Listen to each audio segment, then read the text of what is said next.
welcome to another edition of The Flight Room. This is episode 13. I am your host, Alex, a.k.a. Sayal. We'd like to welcome you. If you have not done so already, please like, subscribe, and follow our Instagram page. Comment as you see fit. I'm excited for another episode tonight. I got my guys here with me tonight. I got my guy Simo here. Yeah. Got my guy P Shack. Yeah. Remy, please. My guy Keys. Hail to the Redskins. And the good man Lighthouse. And the good man Lighthouse. And then joining us shortly should be my guy Concourse P or PNHD. So to kick it off this week, let's start with a new jump. Let's start with tracks of the week. What y'all banging to either this week, like what's getting y'all through the week? I mean, what y'all got on repeat, or like what y'all just vibing to? I'll start right now. I'm starting.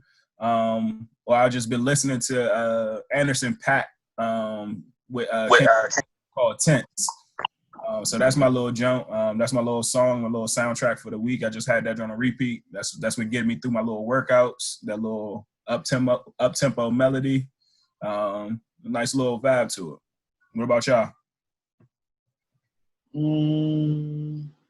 It could be new or old. Well, I'll go with ever since that Fabulous and Jadakiss battle, I've been listening to that when Young OG came on with Fabulous. That shit, I've been playing that shit like every single day since that battle. So you know that's one song that's been a heavy rotation for me right now. One of my favorite songs, just in general, for the past maybe like 3 months actually, was the Skip Marley joint, the Slow Down joint with who was that with? The chick, what's her name? Her or something like that. Yeah, I think so. That joint, for whatever reason, I don't know. That song like resonates with me. I fuck with that joint like that. Everything about that song is like my shit. So. I've been having Alfredo jump on loop. Freddie Gibbs, probably one of the best like consistent rappers as of late. That's a CD, or I mean that's a CD, or that's just a little short project, little Corona project. Everybody dropping these Corona projects. Yeah. Alfredo, check that joint out. Yeah. I was pumping some "It's the World" from Jeezy. My bad. I had a couple tracks there that I just wanted to listen to again, and that got me through my 2-mile run today. And then nothing new, but the marathon. I just listened to that again this week. That was it. What you got, Simo? Well, y'all heard of the Beehive, right? Well, I'm bumping that Future Hive. I'm with that Future Hive. I rediscovered the Karate Chop joint. I just been listening to that joint. I don't know why, but I've been listening to that Karate Chop joint. I don't know. He just dropped a new. I mean, I don't want to say it's new, but a relatively new joint too. His new album, yeah, I got that joint. Future Hive, dog. I got that joint. Hey, my bad. I ain't know. Got that joint. Got an F&N joint. You got an F&N joint on that joint. So, what else? What y'all sipping on tonight? I'm fucking with you, Al. I'm on that Uncle Nearest right now. I'm gonna try to stay to 2 cups max through this whole ordeal. So you're gonna be like Jadakiss. Yeah, because yesterday that shit had me bent off the cup. I know it's no question. There's no question. It's a Don Q. A new bottle alert, by the way. New bottle alert. New bottle alert. I ain't drinking nothing right now. I actually, I need to go get something to drink. I fucked up and came up here. I wasn't prepared. I was rushing to get on this motherfucker. God damn, I need to go get me a drink. Yeah, I'm lame today too. I'm on this juice cleanse, so I got some lemon juice and blueberries on it. What about you, Mark?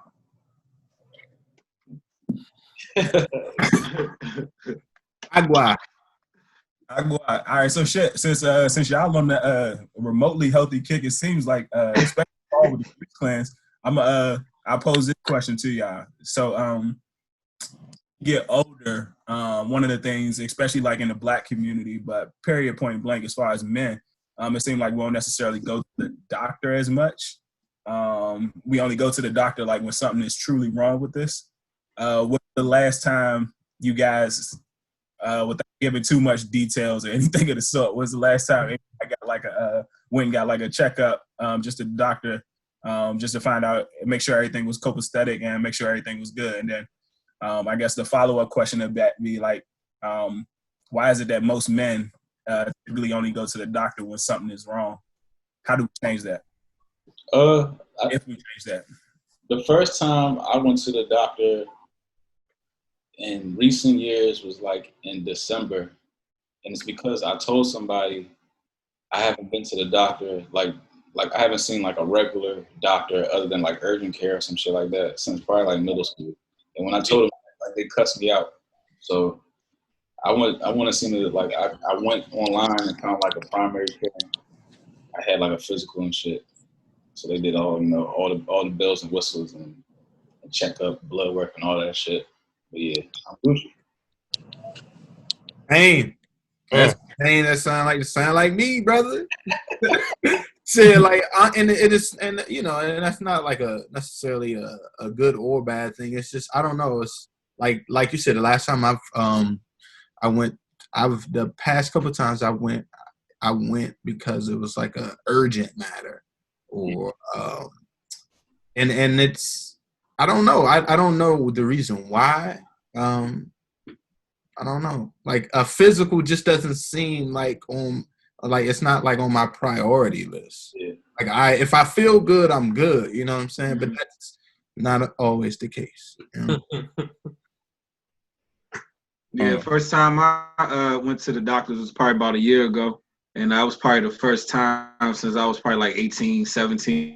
Damn. But yeah, same thing though. Pretty much the same thing. I guess I never really thought about it. Like Brian was saying, like if I feel good and I'm good, I wasn't really worried about it. And then last year I was like, you know what, man, I'm getting up there. Let me go ahead and check myself out, make sure I'm all right. And, so that's what I did. Everything was good. So. Well, I guess I got to be the nigga of the group. I can't tell you the last time I went. I can't tell you. I cannot tell you when the last time I went. It was probably shit. Definitely getting a physical for something out there. It was for. Was it for a job? Nah, that wasn't even really no physical for a job. It was like a piss test or whatever. Shit. I'm gonna take it back. Probably the last time I went to the doctor was like back in college or some shit, getting a physical or whatever. They come up in that motherfucker. You got to get your little tests and shit done. I really, honestly, I do not remember the last time I went. I really don't. Oh, I really don't. And shit, I'm off the Brian shit. Yeah, but I'm feeling good, dog. If I feel good, I'm good. I'm Gucci. That's why I don't take no fucking medicines now anyway. When you get a little common cold or whatever, that's how you know your body working. That's how you know your body working. Don't take none of that shit, dog. Don't get no vaccines, none of that shit, dog. Shaq, when the last time you been? Yeah, probably about a year ago. But I think you're right. I think it's something about Black men. We just don't go. We just don't go to the hospital, man. I mean, we don't go to get checked up. I was talking to my neighbor about it. It's so funny because I rarely meet somebody that's like native, like everybody like a transplant, around this way. And so he grew up in DC, and he said that's one thing his parents told him, like, you know what I'm saying, like they were like, you got to get a checkup, you got to make sure your health is right, your blood pressure, all of this, because they said specifically African Americans don't do it. And so I don't know. He said it was ingrained in him, and I was like, bro, I ain't been in like a year or two. And he looked at me like I was crazy. So yeah. I ain't gonna lie to you. I don't know when the last time I've been. I ain't even gonna try to remember. I remember growing up. Yeah, Lex. Yeah. I remember growing up, like, you know what I'm saying, like in high school, you had to go every year before whatever it was. But I honestly can't remember the last time I actually went and got a checkup. I know, like, and the thing about it is, so like I went to it was like a comedy show probably like in November, and Earthquake, the comedian, he did like a 15, 20-minute set on like how black men or how we don't necessarily go. And I was like, man, you know what, young, like I'm gonna actually go ahead and I'm gonna make the initiative. I'm gonna actually do the shit moving forward. Yeah. Still haven't done it, but Nothing happened. that's the fucked up part. But I think, like, you know, now that we're talking about it, now that we actually making, you know what I'm saying, like some actual talks about it, I think I'm gonna actually have to go ahead and make this little checkup and figure out exactly, like, you know what I'm saying, like, make sure everything is life is right. Life feels right, but at the same time, you know what I'm saying, you always want to catch something before catch whatever cause or catch whatever it is before it's too late. So I'm gonna go ahead and try and figure out when I can go ahead and get a checkup and get that figured out. Patrice O'Neal had a set like that too, and look what happened to him. Yeah. Failing health. Yeah. And you know what's crazy? The craziest thing about it is that even with like all the shit that's like the diseases and all sorts of crazy ass like any fucking catch, like, and we still just like real nonchalant about, you know what I'm saying, our health in general. And it's weird the way that African, not even just African American men, just men in general, we just, even with all the chaos and diseases and all sorts of shit out here, we just like, I'm good. You know what I'm saying? It's crazy. I think one of the other things is, I mean, everybody talks about different things, but I think one of the things is we don't necessarily talk about it as much. So being as though having this conversation, I think, like, even still, like y'all said, y'all went last year, and I'll just speak for myself. I know for a fact now I need to go ahead and get a checkup and go ahead and figure out exactly. Go ahead and follow suit and necessarily just make sure everything is copacetic. But I just don't think we talk about it as enough. Yeah, something happens, and that might be like our true detriment. I think, being as though we're having this conversation. Hopefully, when Phil joins, we can figure out exactly like when he is, and maybe, you know what I'm saying. Maybe it's just me, but I don't want to go in there and joint, and they want to put you on a bunch of pills and all this other shit. You know what I'm saying? They got all the side effects and shit. Fuck some other shit up. But our background, though, we always got like home remedies, so that's why we don't really try to go to the. Yeah. But we'll take our kids though. We'll take our kids twice a year. You know what I'm saying? We'll sit in there and watch them go through their physical and their checkups. We just like, you don't even think about that shit. You know what I'm saying? Kids, you gotta do that early though. You got to. Yeah. Gotta get that shit out the way. They make them motherfuckers do that shit. They gotta get vaccinations, all that shit. Every year. Don't bring them up. They be like, don't bring them up in this school without it. Don't bring them up in here. Right. Hepatitis. But why do you think that is? That men don't like to like go to the doctors. Like, why do you think that is though? You think you know what? I think like just having certain responsibilities and having certain pressures on you, and then like just to add that on top of it, you know what I'm saying? Is like you kind of don't even want to, like, as long as you feel good, it's like you ain't trying to add no. Like, it's almost like looking for stress, almost. You know what I'm saying? Right, not trying to put a neck on it, but it's like kind of like, you know what I'm saying? It's like, if I don't know, I ain't worried about it. It's like kind of like, that type of shit.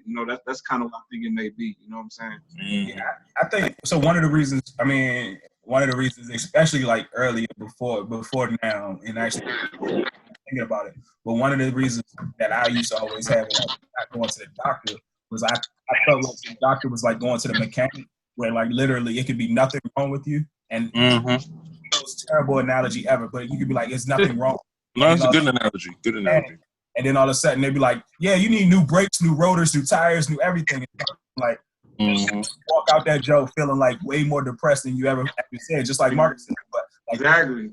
Going to the doctor is the same exact thing for me. I mean, it used to be. I think right now I need to go ahead and chalk it up, and like get over that. But like that was like my mindset. Like, man, I'm gonna go to the doctor and they're gonna tell me X, Y, and Z. I need to take X, Y, and Z. X, Y, and Z. Well, maybe we could, instead of going to the traditional doctor, maybe it might be more with the people with our mindset anyway. It might be more beneficial to go like to a naturopath type doctor or whatever. If you, because me personally, I'm not trying to get no pills pushed on me, shit like that, whatever. So, I mean, if you want to give me some herbal remedies and tell me to exercise more, I'm down for it. You know what I'm saying? I'm down for it. You want to tell me to get the colon cleanse and drink all that shit, whatever the fuck y'all be doing. Whatever y'all be doing, doc. Whatever y'all be healthy. What do you think?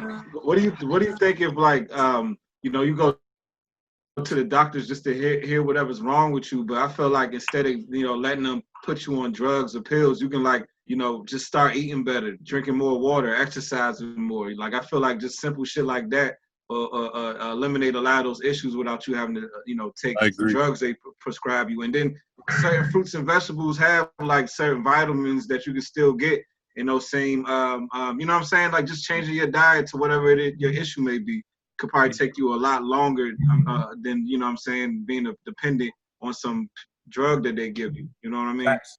One thing I will say is I have, even though I haven't necessarily been to the doctor, I've been like trying to do a lot better with eating, and then also like I know it's the Dr. Sebi jump, but I try to incorporate sea moss in my diet even more. So like sea moss and everything, and like for people that don't. Sea moss, I don't know all the benefits, but there's like sea moss has like 92 minerals or something like that your body needs, and it like does something to your system. It like boosts your immune system, it boosts your energy levels. It does so much for you. You just gotta find the right sea moss maker or what have you, because sometimes people makers be drinking that shit on the humble. Yes, yeah. So, but yeah, you're right. P, you good? Yeah, Welcome. man. I like I agree with what y'all was saying. I like the holistic approach. I don't like the doctors. I don't like pills and all that prescribed shit. So you came in a little. I just wanted to. So the question on the table was, time you went to the doctor and got like a checkup, and if there was a necessarily like real reason as to why or why you have not. But welcome. Thanks. Nah, I don't have any reason. I just got a physical, man. I ain't scared of the doctor because I'm one of those. If there's something going on, I need to get out in front of that for real. When's the last time you went? Last week. Yeah, and I got a COVID test. I can show y'all my last COVID test. I had it on June 3rd. Past that. You did the nose thing? Man. Shoot, no. They give you a cotton swab. It's like a drive-through. They give you the swab. You swab your nose and put it in like you know. That shit hurt. Nah, you do it. They give you the cotton swab. You do it in both of your nostrils. Put all your boogers on there. You gotta right. Yeah, you got yeah. You swab it though. You just swab it around both of your nostrils. It's light. I'm about to say, oh hell nah. I just got it's crazy y'all say that because I had to make sure I'm about to take a flight to Philly tonight. Like probably a couple. I'm leaving like 9 over here, 11 over there, whatever time that is. See, I can't even play. Shit. Okay. You said you flying to Philly or from Philly? Nah, to Philly. I'm in Colorado right now, so you just we can get you a view. I think y'all can see the mountains back there. You get a view. Yeah, we can get you a view. Oh, that's nice. We can get you a view real quick. That's beautiful. Nice. Beautiful. Can I get a room? We got room over there, dog. We got extra rooms, man. It's Greenleaf. It's House Greenleaf over here. That's nice. I'm telling you. All right, well, shit. So now that we talk about it, like getting up there in age and shit, do remotely materialistic things. So do like name brand items such as like Jordans and like clothing, is all that still like a high priority on your on must-haves, or are you now cool with like, you know what I'm saying, just copping some good value shit? Yep. Nah, it depends. I still like my quality. I still like my quality goods, but I'm not materialistic like I used to be. I don't need J's and all that. Like, and I feel like we've hacked the system. You can just get sponsorship from whoever you want. They give you free gear. So fuck it. I ain't paying for nothing. Yeah, I got some sponsored gear all right now. Urban Nights, y'all go check them out. They're from Chicago. Urban Nights. Yeah, give me the promo, man. I don't know. It depends on what time of the. I don't know. It depends on like where I'm at, like or like how I'm feeling. Like if I get the urge, or at least if I get a bonus or something at work, yeah, I'm gonna drop some bread on some shit that I've been wanting. Yeah, but like for I don't know. It just depends. I don't want like trash, but at the same time, I don't need, you know what I'm saying, all the luxuries of everything. Right. Things have definitely changed. Yeah. It come with age. Yeah, I mean, with me, like it's got to be something that I really, really, really want. You know what I'm saying? As far as like name brand shit, but generally, like I you know what I'm saying, I be with my wife and kids for the most part. You know, I don't really be going out like that. So, you know, if I'm going to the store to buy some clothes, it's probably just some comfortable shit, just something I can just wear to the grocery store, go work out in or some shit like that. You know what I'm saying? But you know, but other than that, you know what I'm saying, I don't really be into that shit as much. But like I said, but if I do decide to spend money, or like on shit that I would wear, like if I'm going out, yeah, I'm gonna buy some nice shit. You know what I'm saying? But outside of that, I don't really, you know what I'm saying, be having the desire to go for it. You know what I mean? It's like that's pretty much how I look at it. Yeah, I'm the same way. I feel like if there's a shoe that I want, I will get it. You know, and I still could pay like upwards of $200 for a sneaker that I want, but I do feel like nowadays I probably spend more on my snazzy shit, like my blazers and my clothes and my loafers. Man, shit. Yeah, I probably spend more on that now than I do my sneakers and stuff. I've been slowly getting into that. Yeah.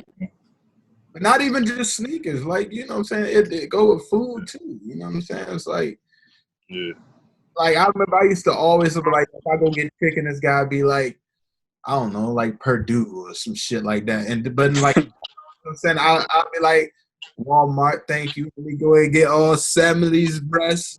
But like, breasts for like $5, stop playing. You know what I'm saying? Right up. Yeah. Non-HGMO.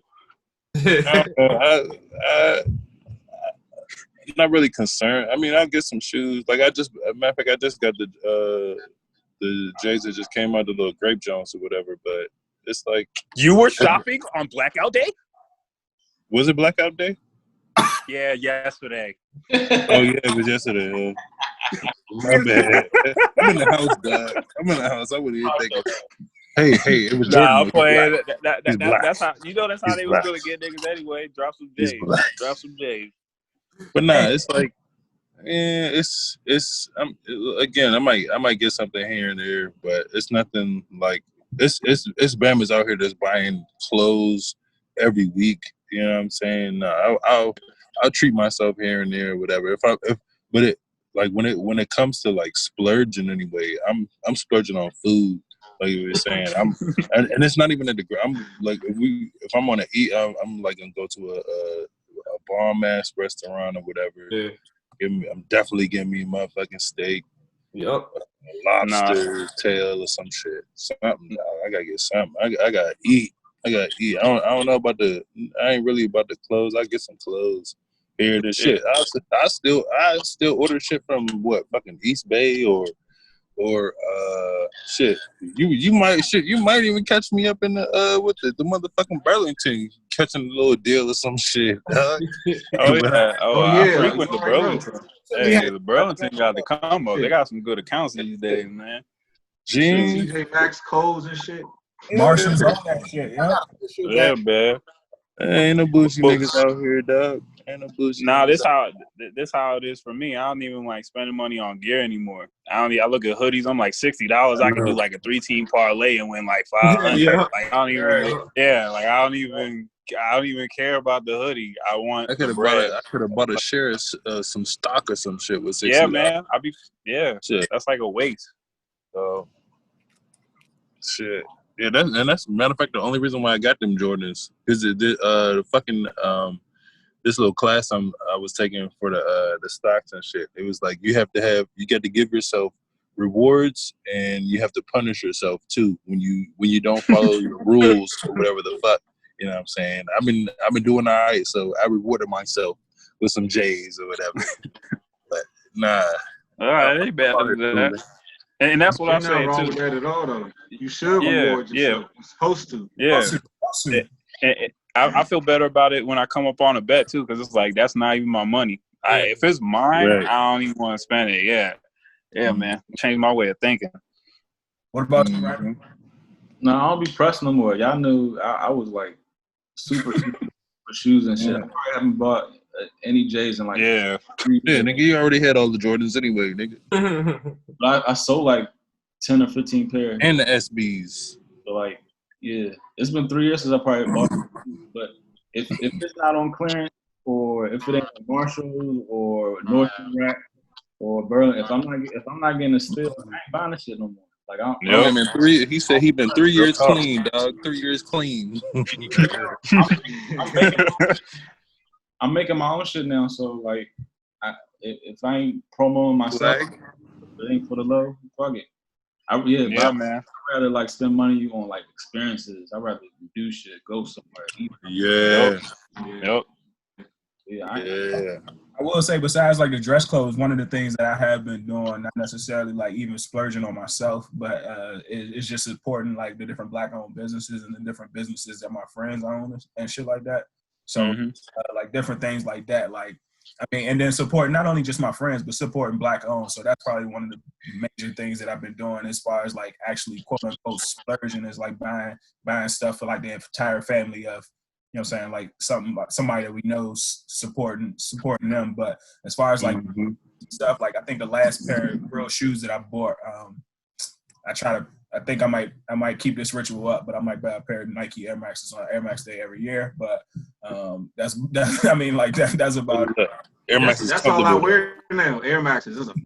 That's all I be wearing. Walking on clouds. I be wearing Air Maxes and running shoes. Yep. Mm-hmm. All I've been wearing now. Nike J's like that no more. They kind of like, I don't know. They don't got that same, like, I don't know what it is, but no, like flash of that pizzazz on there. And it's just too many Jordan drops, yo. Like you can't even keep up. It's literally a Jordan drop like every week. Yeah, and it's the same joints. It's the same. It got watered down. Yeah, it got watered down. Yeah. What fucked it up for me was like when you see like back in high school when I really wanted them joints, you know what I'm saying? Back in high school, it was like niggas just lined up outside of the mall at 6 a.m. Yeah, dog. I remember them days. Like, no, I just want to get a pair of shoes. I used to be one. Yeah, I used to be one. College was like that too. Remember, I used to work at Foot Locker. I used to open up that store, man. All them little kids used to be out there first thing in the morning. That's something we had back then that we don't have now. Fucking time. I ain't got time to do that shit. Exactly. Right. Yeah, that's real. Exactly. Just camp out. But I mean, they was more exclusive. You know what I'm saying? Like the shit ain't like that no more. You know what I mean? Like if you think about it, as you said, Marcus, I think the shit was so exclusive. Like it shit used to be like each store, well, not even each store. Most stores would get like 2 of certain pair. I mean, 2 runs. You just get 2 runs.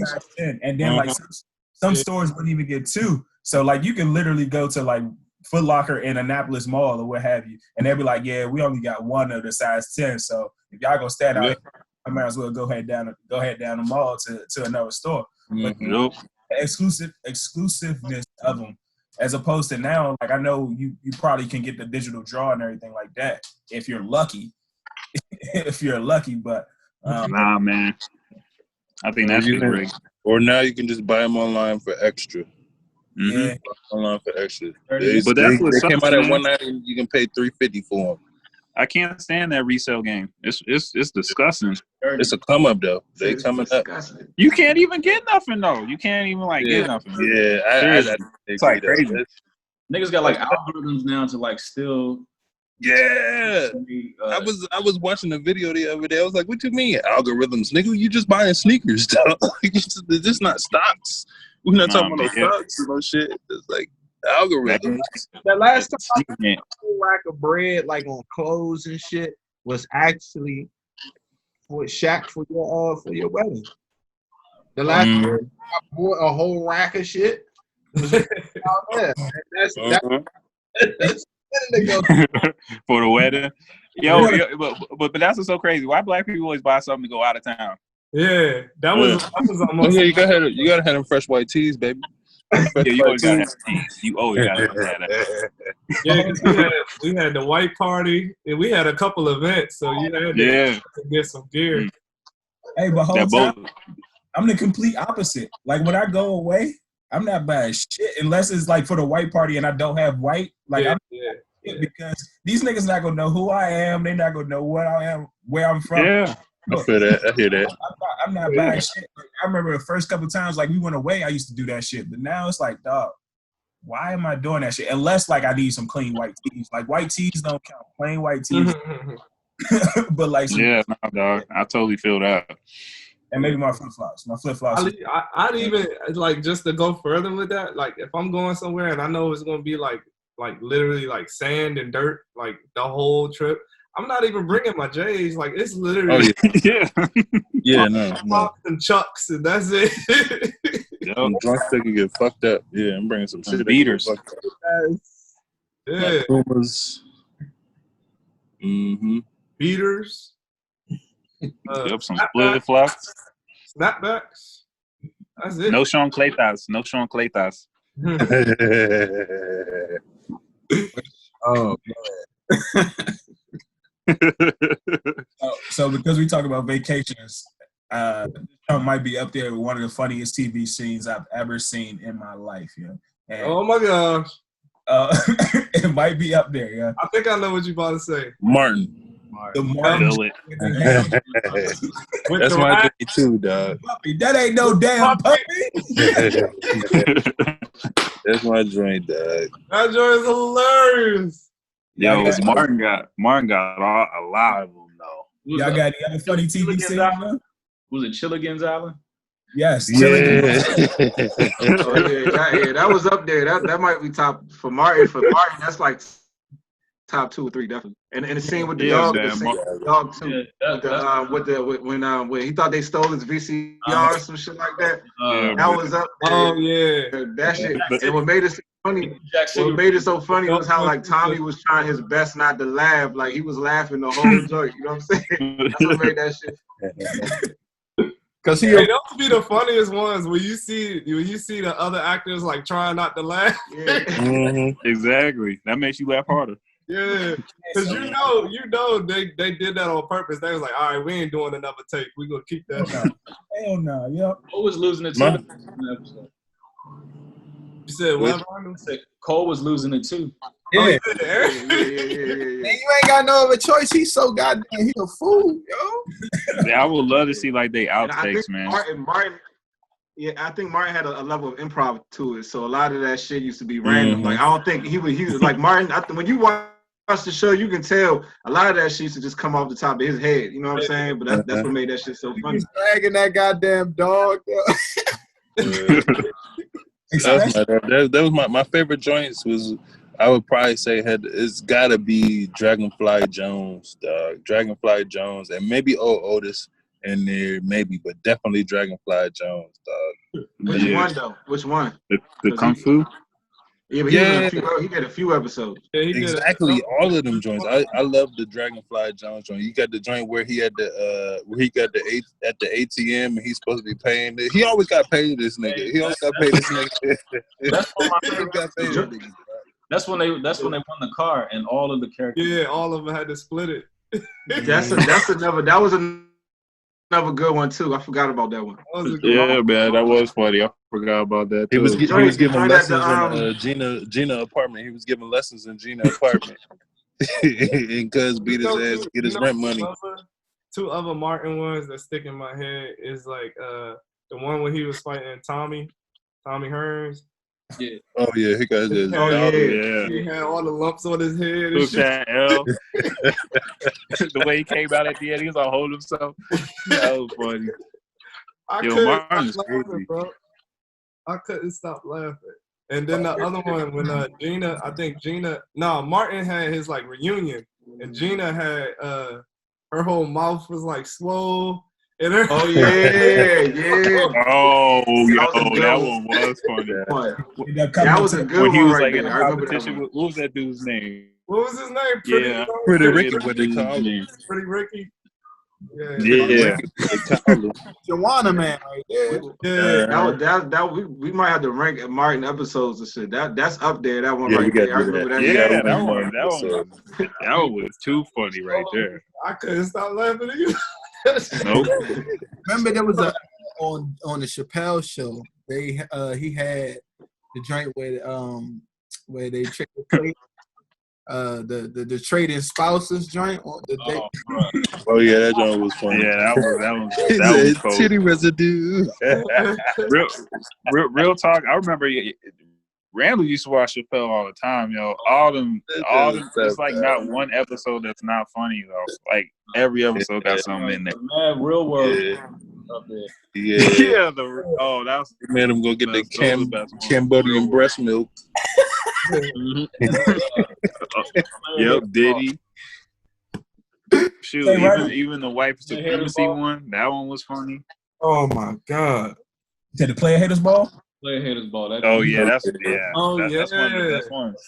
With Ice-T. That's one of the Rick James and Prince. Rick James and Prince.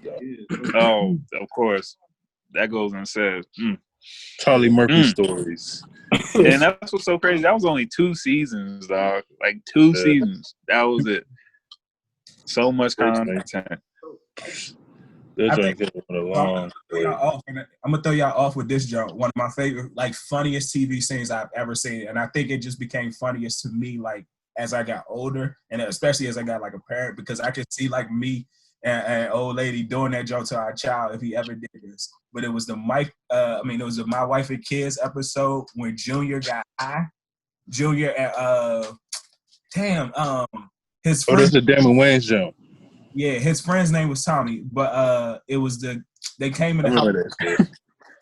And so, like, literally, these niggas, like, pranked their son, whereas though they made it seem like he was tripping out, and, like, he already came in the house and he was high. He had a whole grocery store full of snacks and shit. So they called him back down and was like, yeah, you're high.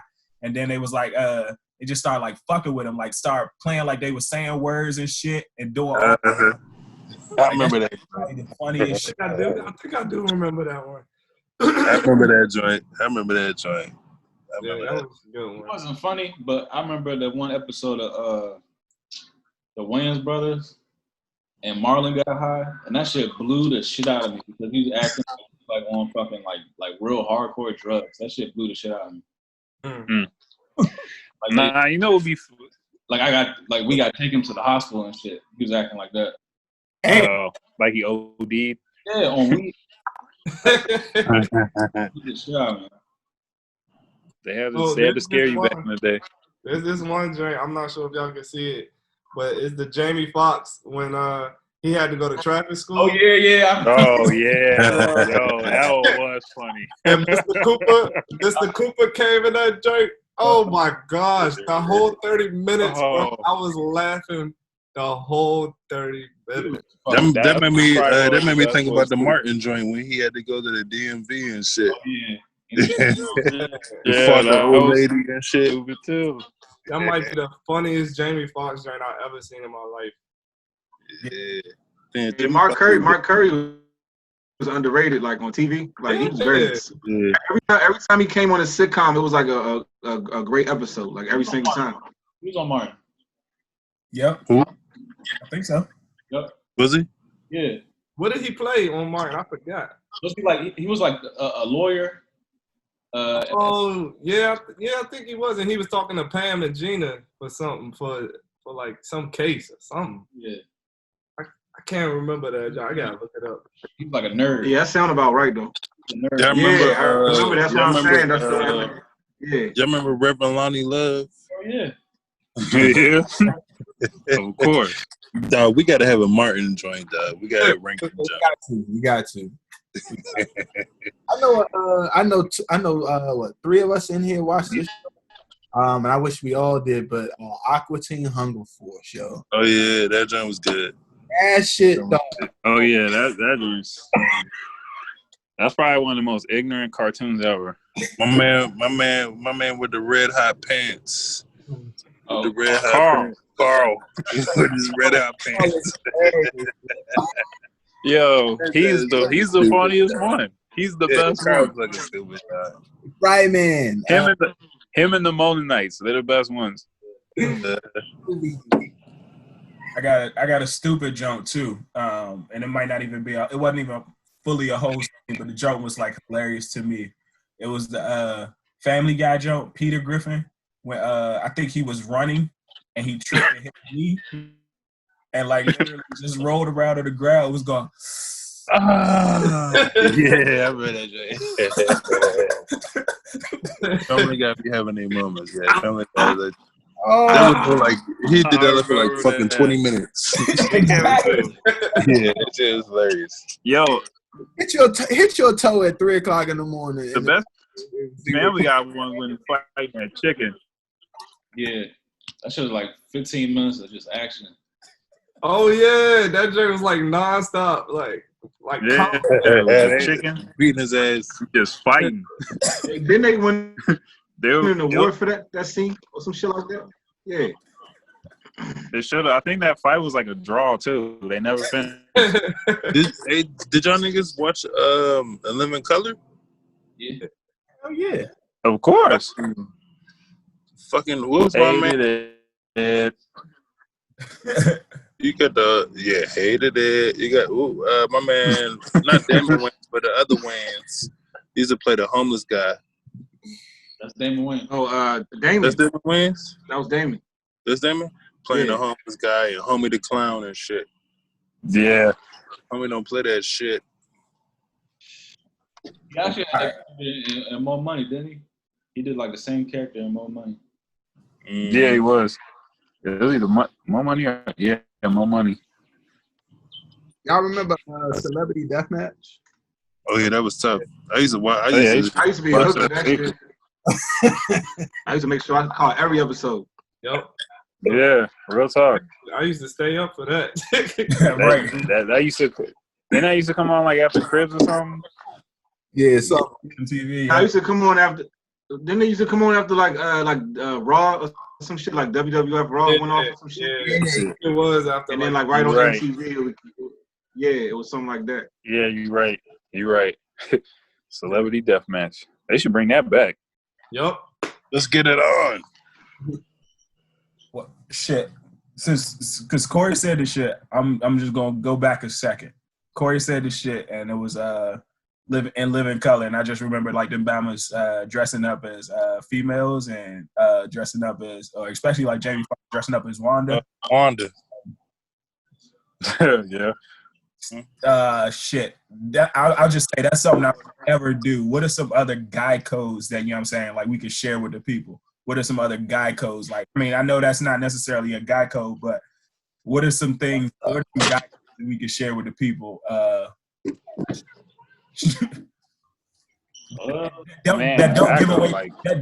don't give away any guy codes. What are some guy codes here without giving away any guy codes, if that makes any sense?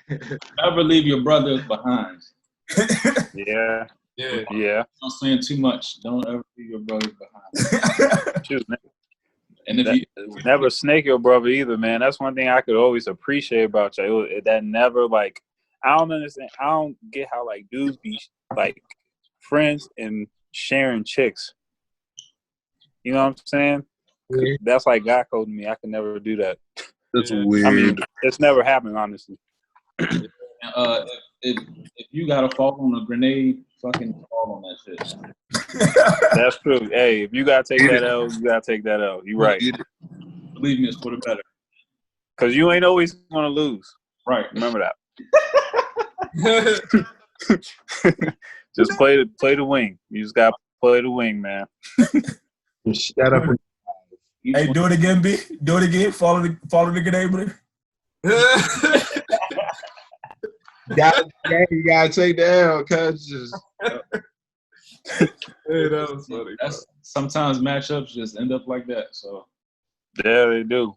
Sometimes it's a mismatch, you know. you gotta split mismatches. Sometimes you got to guard the post, huh? Mm-hmm. Feel like the post though. Feel like Hey y'all, wow, man. Definitely. Hey, for me though, I definitely agree with the first one. No Man Left Behind, dog. I was watching Unsolved Mysteries. You know they brought that shit back. It's on Netflix. Unsolved Mysteries. Oh yeah, I watched some of those. It had this joint. This black dude went to a party with his white friends. They live in fucking like Kansas or some white racist ass state or whatever the fuck. And this nigga went to the party and they left him there or whatever. And after that, they couldn't find him no shit. It was some racist shit going on in that town or whatever the fuck. Oh, I'm sure. But definitely No Man Left Behind. Man, them unsolved mysteries though. Yeah, but I don't understand it, dog. That's a whole nother subject. I have yet to meet anybody like that. You know what I'm saying? You go somewhere with somebody. You know, you go somewhere with your boys or whatever. You leave somebody behind, unless he's I don't know, leaving with a girl or something or whatever the fuck. You know what I'm saying? But like, I ain't never left nobody behind, dog. Never. Never. I don't understand that shit. I didn't understand that shit. And this nigga, they found this nigga in a fucking ditch or whatever the fuck. You know what I'm saying? But I think it's also so they care about each other too. You know what I'm saying? I ain't gonna leave none of y'all behind because I fucks with y'all. If I don't fuck, you know what I'm saying? It's I don't know. That's what I'm saying. Everybody had, when I was watching the joint, everybody had a motherfucking excuse. Oh, we all went together. We were in different cars. This nigga went to another party after that party. And this other nigga, he got lost somehow. He went to go get a pack of cigarettes and got lost and just ended up going home or whatever and told the nigga to catch a ride with somebody else and some other shit. You know what I'm saying? That shit don't make motherfucking sense to me. Hey, you ever been around like a group of niggas like in like the aura of their friendship was like snaking each other, like, you know what I'm saying? Like, yeah. Oh, nigga, I caught you slipping. Like, hey, and that'd be like the code of how they roll. Like, you know what I'm saying? Like, I've seen niggas like they click was like, you know what I'm saying? Like they like to get over on each other, and it was like, oh, nigga, you was slipping. Like, you can't blame me, like type shit. And they I seen that. That was how they Marcus, were. I seen that to the extent of the guys that that you hang around. They actually got each other in jail, man. And I saw it firsthand. I was like, man, that ain't no friend. Like, I don't care. Yeah. I don't care how close you are, how long you knew that nigga. Like, you playing games and putting the Bama in jail, and then you still laughing at him. You know what I'm saying? I seen stuff like, I seen some shiesty stuff, man. I'm like, I can't hang around y'all, bro. Nah. Yeah, I've been around some niggas that was like, why y'all keep using my lighter all the time? Like, you know what I'm saying? Like, no, I'm not letting y'all use my lighter fluid. Like, you know what I'm saying? I've been around niggas like that. I've seen it with my eyes. You know? Yes, I've seen that shit. But I believe it. Yeah, I distance myself from that shit. Yeah, as soon as I see any shit like that, I'm out. You know what I'm saying? Once I see it, I'm like, yeah, that ain't my people's. Yeah, it's like they in I kind of like when people show that side of them, so I know. You know what I'm saying? Like, I like when people show that side to them. Yeah, they don't even know they're showing it either. Yeah, that's true.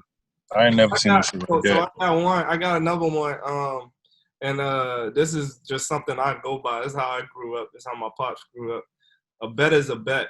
And I feel like Nick, I think Bama's around here understand that. I seen a lot of people from other areas other than DMV, and they don't understand it. And I'm gonna pay up. Just from my perspective. You're right though. It's sports too. I bet my coworker in sports, and he was like, when it was time to pay up. He was like, "Oh no! I covered the McDonald's meal last week, so we good." I'm like, "Nigga, that shit is $75 bet. Ain't no McDonald's. We good." Exactly.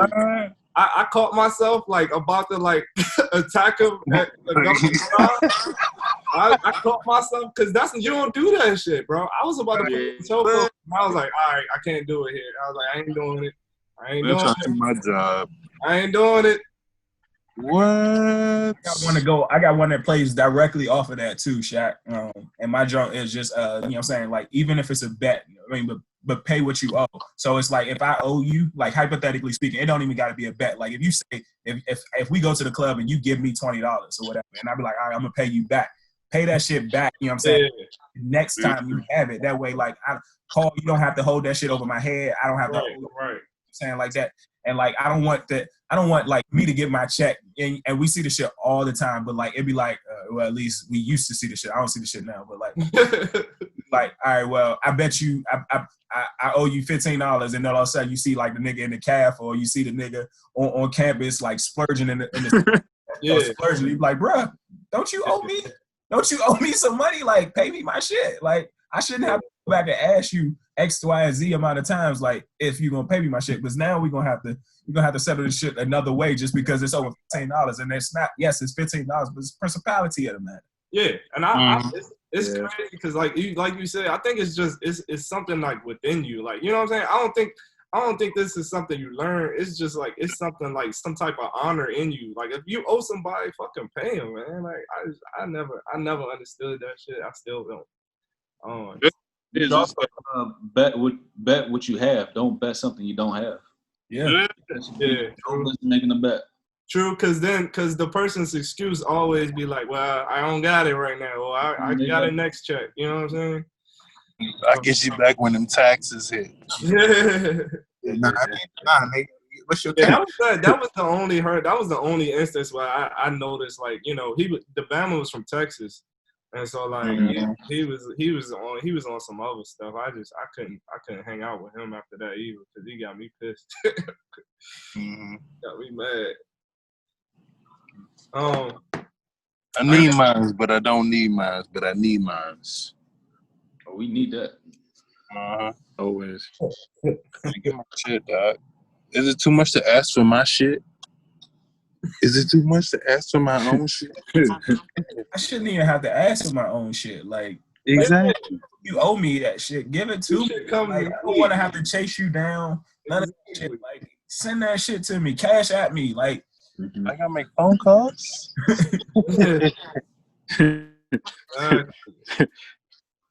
Shit. Yeah, that's why I only do that motherfucking fantasy league. That's it.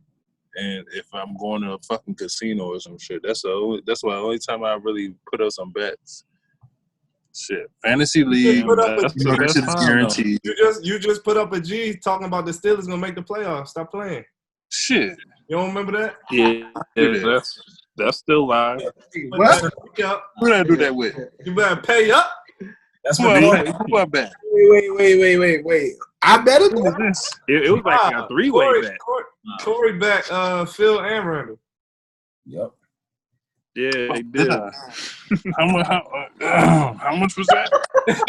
He said, how much was that? Hey, that was that Don Q was talking, boy. Yeah, that was a saucy night for you. You was feeling it. That's right. You goddamn right. I'm still in it. But you did bet $1,000. You did bet a G though. We gonna play. You bet 1,000 cash. You better. Fuck y'all niggas. Fuck y'all. I'm in here. Oh man. Keep track of the bets. Don't put that damn Redskin head on me neither. Hey, so we talking bets, right?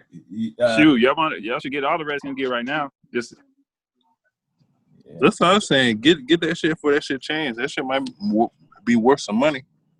No, I'm just gonna get it just so I can. it will Hey, be. I'm gonna say this. That's the last classic Redskins jersey. This is the last one. The last one. Shoot. Yep, they get your Yeah, shit. man. You know what I'm saying? I got two. Rack up on I those. got two. Seriously. I got two of them. Yeah.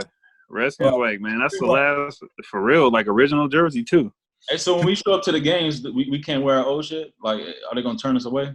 How that's Nah, no way they can do that shit. They better not even try that. You know, like the whole stadium's gonna be wearing old shit. Right? The whole stadium's gonna be wearing. Yeah. Niggas still wearing Clinton Porter's jerseys. They're gonna be in there. Like we don't. It'll just be like wearing a throwback. The Hail to the Redskins song is no more. Think about that shit. Hey, but listen to this though. Nothing racist about that song. That song is the original lifting proud. Like it's a positive. Like that is a honoring ass song. Like there's nothing negative about that joint at all. And not even a little bit. I don't get it. That's true. I don't understand. Yeah. It's definitely not racist. Nah, the original one was. I never heard that one. They were saying fight for old Dixie. Yeah, as opposed to fight for ODC. This fight for who? Old Dixie. Oh, okay. And then I'm just gonna be the outsider looking in, and I don't know the full song, but I feel like I'm loving this shit for real. I do. Yeah, he loving this shit. He loving that shit. But nah. So because in the song, don't it say scalp him? Okay, we scalping them. We fucking Redskins. Listen, listen. Be objective for a second. He's called the Washington trains. We gonna talk about choo choo like. Indian, oh well, the Indian's gonna scalp shit. But it wasn't just scalping. Wasn't just Indians. Or that was a thing back then. Like when you beat your opponent, you scalped them. That was Indians. Whites used to do that. Indians used to do that to each other. That was like a thing. Right. But understand. Listen. Just understand. I don't give two shits. But listen. Understand. And you talk about the actual the hypothetical, whereas talking about the red skin is literally scalping somebody back into the red skin and what have you. And then in the theme song or in your Hail to the Redskins song, you say scalp them. That's kind of bad, guys. Ow. You keep saying that to the red. We have said a person with red skin means redskin. Like that whole scalping shit is irrelevant because I believe somebody made that shit up. I said hypothetical. Why would so many Native Americans stand beside that name if that exactly what it meant? Yeah. Hey, in response to that, Randall, stats is always skewed, so they can say we surveyed 100 people, literally only use 50 responses. True. Even if it was 25. I've done that. Even if it's 25, Al, if I thought you were survey a whole 25 people. You know what I'm saying? If I thought you were calling me a derogatory name, I would never approve of the shit. You think they had a chance in 1960 something? I know what you're saying, Randall. Like if Redskins was just as bad as niggers, nobody would be standing next to the shit that say the Washington niggers. You see what I'm saying? Redskins is a way lighter word. You know, if it is racist, it's not as doesn't hit as heavy. You know what I'm saying? Like if it was that bad, like you'll never see a black person standing next to that shit. So why would Native Americans say that they don't have an issue with it? You saw that post that I sent where the Native American actually helped create the logo. Exactly. Yeah. People keep hanging on to that redskin. It means this. It don't fucking mean that shit. It don't. Yeah, man. We've already talked about it. Nobody would. If it did, nobody would agree with it. It wouldn't be 80%, 90%, 20%. It would be 5%, in my opinion. But I mean, all I'm saying is when you do your surveys, and once again, I don't know. I haven't done the research. If I know the set number of people, if I know the demographic in which I'm going to get the responses that I want to, like I'm going to go to that number, and then like I can still skew the numbers. Whereas though, like there have been plenty of jobs where like we've done surveys and we've done responses, and like literally we just disregard some of the ones that people respond to like strongly disagree, and we just highlight the people that put strongly agree or agree as opposed to even saying the people actually responded to disagree or strongly disagree. So I mean, I don't give two shits.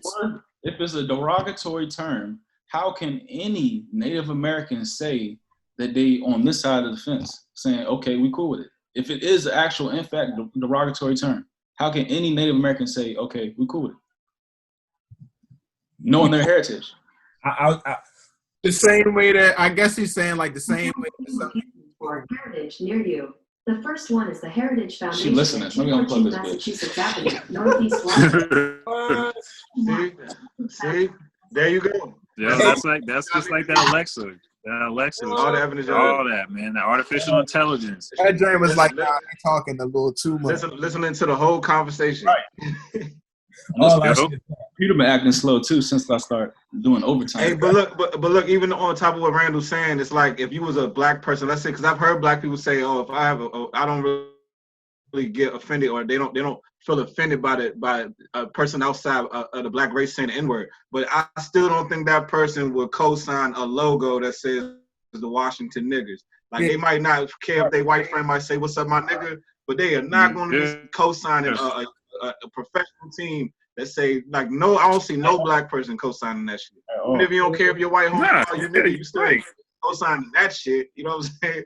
Like, so I mean, that's what I think Randall's saying. All these fucking. But so go ahead. I'm talking about like all these fucking people jumping on ESPN, Stephen A. Smith and Jamil Hill. They fucking get on that shit for ratings. Like I don't get them people like that. Yeah. And it's the same thing. We was talking about this on the last podcast. It's like you got people who aren't even living in that life are saying that other people should be offended by some shit that they're not even offended by. You know what I'm saying? It's like even the shit in the NBA, like I saw the little joint with Mike. What's his name? Mike. The dude that used to play for the Wizards. Who? Mike Scott. Mike Scott and Jaylen Brown. I was glad they came out and said something because they was like I see that it's supposed to be a positive gesture, but I ain't asked for y'all niggas to put, like, I didn't ask for this shit to be on my back. You know what I'm saying? Like, when no player said, can y'all do this? But now you got black men going out here wearing these jerseys, but it was a white man who made that decision for them to wear those jerseys. Those niggas is out here representing some white man's idea. If you're paying attention to that shit, that's what niggas is doing. They're using these black NBA players to push an agenda because not one of these niggas asked for me to wear "Don't Shoot Me" on the back of my jersey. You know what I'm saying? And then even to delve deeper into that shit, like if you really put things in perspective, wearing a jersey that say "Don't shoot" or "Hands up, don't shoot," that's like saying, oh, that's like wearing a T-shirt that say "Don't hurt me." Like, what strong man walking around with a shirt that say "Don't hurt me"? Like, you know what I'm saying? Like that, like nah. Like I don't know. That's some. They playing us. So you got 2 points right there, Marcus, and I'm gonna touch on the first point because the second point is right on. But I'm gonna touch on the first point. The first point is a white man co-signed that, and a white man pushed that agenda forward. And I mean, of course, we don't necessarily truly know, but I think the NBA union or players union or players association has like type of conversation, and they came up with that list of 29 people along with whoever it was. But I mean, like, and the NBA Players Association is headed by Chris Paul. Chris Paul.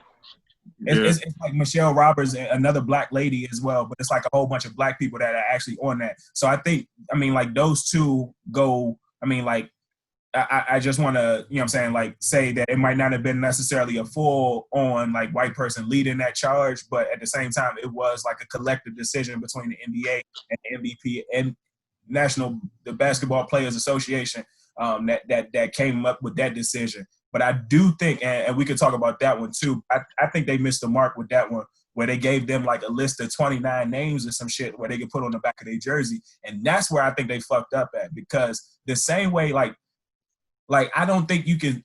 It's censorship to a point, whereas though like you're giving me a list of what I put on the back of my jersey, like, but for the Christmas holiday, like whenever it was a couple years back, you allowed niggas to put whatever they wanted on their jersey.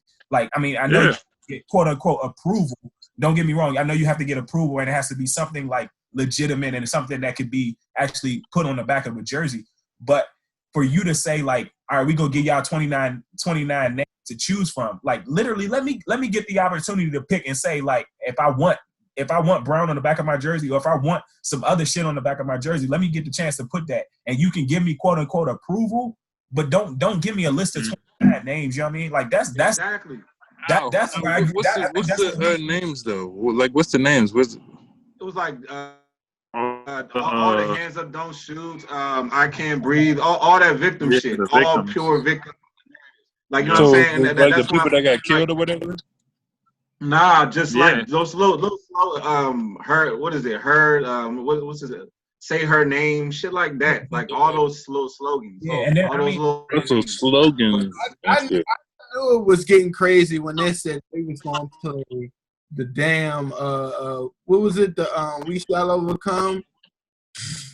Yeah. You talking about the national anthem? Yeah, they said they gonna play We Shall Overcome before every national anthem. Tell me that's not slavish. That's my point. That is my. That's my fucking point, man. Yeah. They like reinstituting a slave mentality in us. You know what I'm saying? By like saying it's like in our honor. Like it's like they're making us feel that like all this shit is going on is being painted like, oh, we're here to protect you, we love you. But what it's really saying is you are inferior and you can't take care of yourself. So now they got niggas out here walking around with no save me. Niggas walking around with jerseys, big strong black niggas running fucking 4.3s and 50-inch verticals, talking about save me on the back of the jersey and shit. Like how the fuck that look? That shit pisses me off. I ain't gonna lie, because I feel like that shit's humiliating. Niggas be co-signing I'm glad you it. said that though. They think they like, oh, oh, well, no, I have to spread awareness. Look, this whole spreading awareness shit, you know what this really shit, what it really mean? Push my agenda. So a motherfucker will be like, oh, this is what I want to do, so we need to spread awareness. Oh, everyone go on your internet and spread awareness, but nah, you really spreading awareness of some white motherfucker behind the scenes, their agenda, and through you thinking you're spreading awareness, you're just pushing that motherfucker's agenda. That was what the fuck is going on in society, and they didn't crank the dial up to 1,000 on that shit. And you know what I'm saying? And that's what's going on. Right? Do you think it's in it's reprogramming? But to respond to that shit that Alex said earlier, yeah, that's what it's all about. But to respond to that shit that Alex was saying when you said that NBA players like sat in a room with like, you know, Adam Silver or like whoever, Black Lives Matter, whoever it was, like a lot of these top tier NBA niggas be right in alignment. Like how we was talking about LeBron the other day, like LeBron is a business partner with the NBA. Like Chris Paul, all these niggas, like they work in cahoots with these niggas. So, and you also got to look at it like Chris Paul, LeBron James, all these top tier niggas, like, who knows, these niggas might really be believing this shit. They might thinking that they doing a good deed. And that's also another fucking aspect to it. So, you know what I'm saying? Just because they co-signing this black people, you got 2-3 black men speaking for the rest of the league. There might be nigga, believe it or not, you know, they try to paint it like every black person to think it the same, but it might be niggas in the NBA like, nah, I don't want to wear that shit. That don't represent me. You know what I'm saying? But now they got it. Now you're going to give them a choice of 29. Exactly. That's why I like what Mike Scott and them said too. Come on, man. Yeah. No, I feel like they should express themselves. Real quick, Al. Walter Wetzel, a former Blackfeet tribal chairman and National Congress American Indian president, urged the Redskins in 1971 to change their logo from the burgundy and gold R. You remember that? When we had the 75th anniversary jump? R.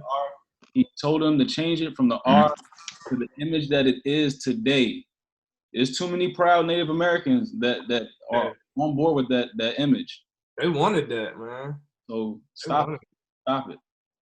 It's the same shit. It's the same shit.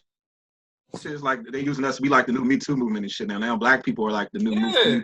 Like literally, we like them now. But what's making it sad is like Me Too was rooted in women. That's cool. But like when black men start portraying that same energy, you know what I'm saying? I don't know. That's not a good sign to me. When now black men are like, you know, like every time I turn on ESPN, I see some nigga, in 1976, I was victimized. You know what I'm saying? Like, man, get the fuck out of here with that shit. Like, Like it's the same shit. All those old ass people coming back. Stories from Bill Cosby, like, okay, that's the women, let them do that. But come on, you should have handled that shit back then. Then nigga don't come back 30 years later and because it's popular now to call it out. Now you want to have come.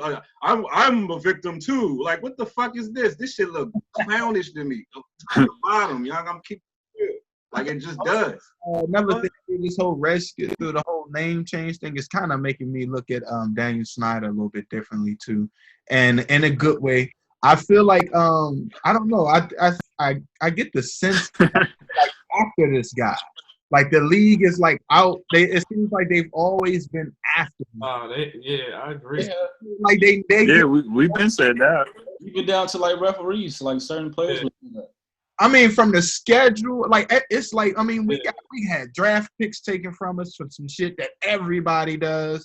That's some crazy shit. I just got a feeling. I just get the feeling that like. It ain't all just Daniel Snyder. How like a lot of Redskin fans like to make it seem it's like, oh, Daniel Snyder's you need to sell the team. Like, cause you know how much shit this cat got to go through right now. So since you talk about Snyder and shit, so I'll just pivot just a little tiny bit. Do y'all what y'all think about the minority owners looking to sell their shares? What y'all think about that? Fuck them. Expand upon that. What you talking about? I didn't know their names to begin with, and I don't care to know their names now. Fuck them. It's so Corey, just a little context. It's three it's at least three minority owners that have about correct me if I'm wrong, guys, but it's like 30 to 40% share in the team, and they're for the Redskins. Yeah, they're looking to sell their portion. Okay. They're looking to sell their. Oh, what? I didn't know that. Let's start a GoFundMe and let's take over. That's stupid. They're stupid. The craziest part. They're stupid. Honestly, this would be the best time to double down. Held on to that. About to change the jerseys and shit. This would be the best time. Because it's gonna boost right back up. Yeah. They must be old. That's what I'm saying. They must be old. That's what I was saying last week. Like this is a rebranding moment to make like hella cash, dog. This is a rebranding. I'm telling you, man. I think they're going to revamp everything. They must be some isn't good Dan Snyder like a gotta be some good old boys. Isn't Dan Snyder like a big supporter of Donald Trump? Like, doesn't he like give money to his campaign? Yeah. He gives money. That's interesting. Perfect timing, huh? I wouldn't necessarily call him a big supporter. A lot of them owners probably do. He just gives money towards the campaign. I wouldn't necessarily call him a big supporter. This is how I feel about all that like campaign, like endorsement and shit, right? Like you're gonna give, all right, say we want to move back into DC, right? Of course you're gonna give nigga money that's going to be sitting in DC for the next 4 years, money so you can get a spot to put your stadium in DC. So like it's like it's like you loaning. It's the same. It's just like regular niggas. They vote for their interests. You should be voting for your interests because you know it's smart anyway. It's gonna be a favor on the other end. So yeah, whoever's on that seat, they're gonna get money. I believe. I feel like it's sabotage. I feel like it's fucking sabotage. And to be honest with you, what Donald Trump said the other day, how all these teams are fucking posturing to be PC. That's how I feel. I mean, yeah, that's the new. It's kind of sad. I think I seen this this quote from Joey Badass. He was like, he said, cancel culture is like kind of fucked up because it's not allowing people to be human because nobody's perfect. It's like it's putting this expectation that everybody has to be perfect and shit. And it kind of is like that, but it's like perfect rooted in whatever is, you know, the popular ideology in that moment. You know what I'm saying? Which is a form of control. That's a form of control. You know? Back on the Redskins shit, I think if any of the logos are offensive, it's the Cleveland Indians because it's fucking cartoonish. Like, it's who? It's cartoonish. Cleveland Indians. I showed my wife. The logo, man. Yeah, that is cartoonish. Like, yeah. Is this really ours like a direct replica of a person that drew the shit up who was actually a Native American and had high rank. He had high rank. But the thing is, it's the name. Huh? It's the name. I don't think it's has to do with the logo. It's the name that makes people think it's, you know, racist or whatever. It's just the name. Like Daniel Snyder name the Washington Redskins. That nigga, he just inherited the team. Exactly. That shit. Right. And they try like villainize this man. Damn. So, but Heritage childhood team. That is so always had. Fuck that team. But honestly, dog, looking at it's just the name. It's just the name, Redskins. Like somebody have a team called the Blackskin or the Blackies or some shit like that. That's how I feel about the joint. That's how I feel about the joint. You got a negative connotation behind it. Yeah, not the Right. same. If you had, and this was all right. So listen to this. I was discussing this with my shorty. So if there was a team called the Brown Skins, and then there was a team called the White Skins, that's who I'm going for. I don't. It's like Brown. It's like I mean, it's like if this shit was created. I'm just saying if it was created before you were born, you know what I'm saying? This would be geek if it was a land of brown skins. They fucking on board with that shit. That's what I'm saying. A land of brown skins. I don't know, man. That shit.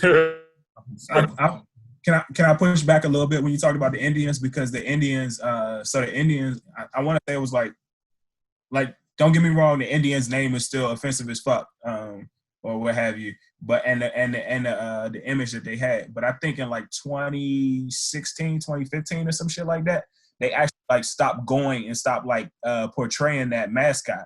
And they started actually like literally, if you start looking at like all their new shit, like they just got the C on their jersey. I mean the actual C logo, and they like stop showing that Indian logo and stop going with that shit. So I think they're I don't know.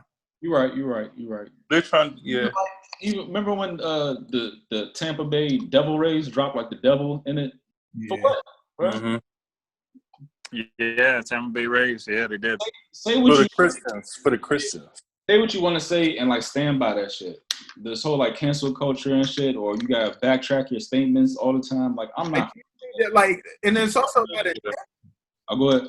You're intending to. You think the intentions behind the Washington Redskins, we want to be known as a racist ass team, or that don't make sense. Then hold on. Right. I might be wrong, but wasn't there a team that had all like it was either like Eskimos or like some type of Native American? It was like one. It probably wasn't even the NFL. It was probably like the AFL. Yeah, I want to say the Edmonton Eskimos. Something like that. Yeah. Just like some hockey shit.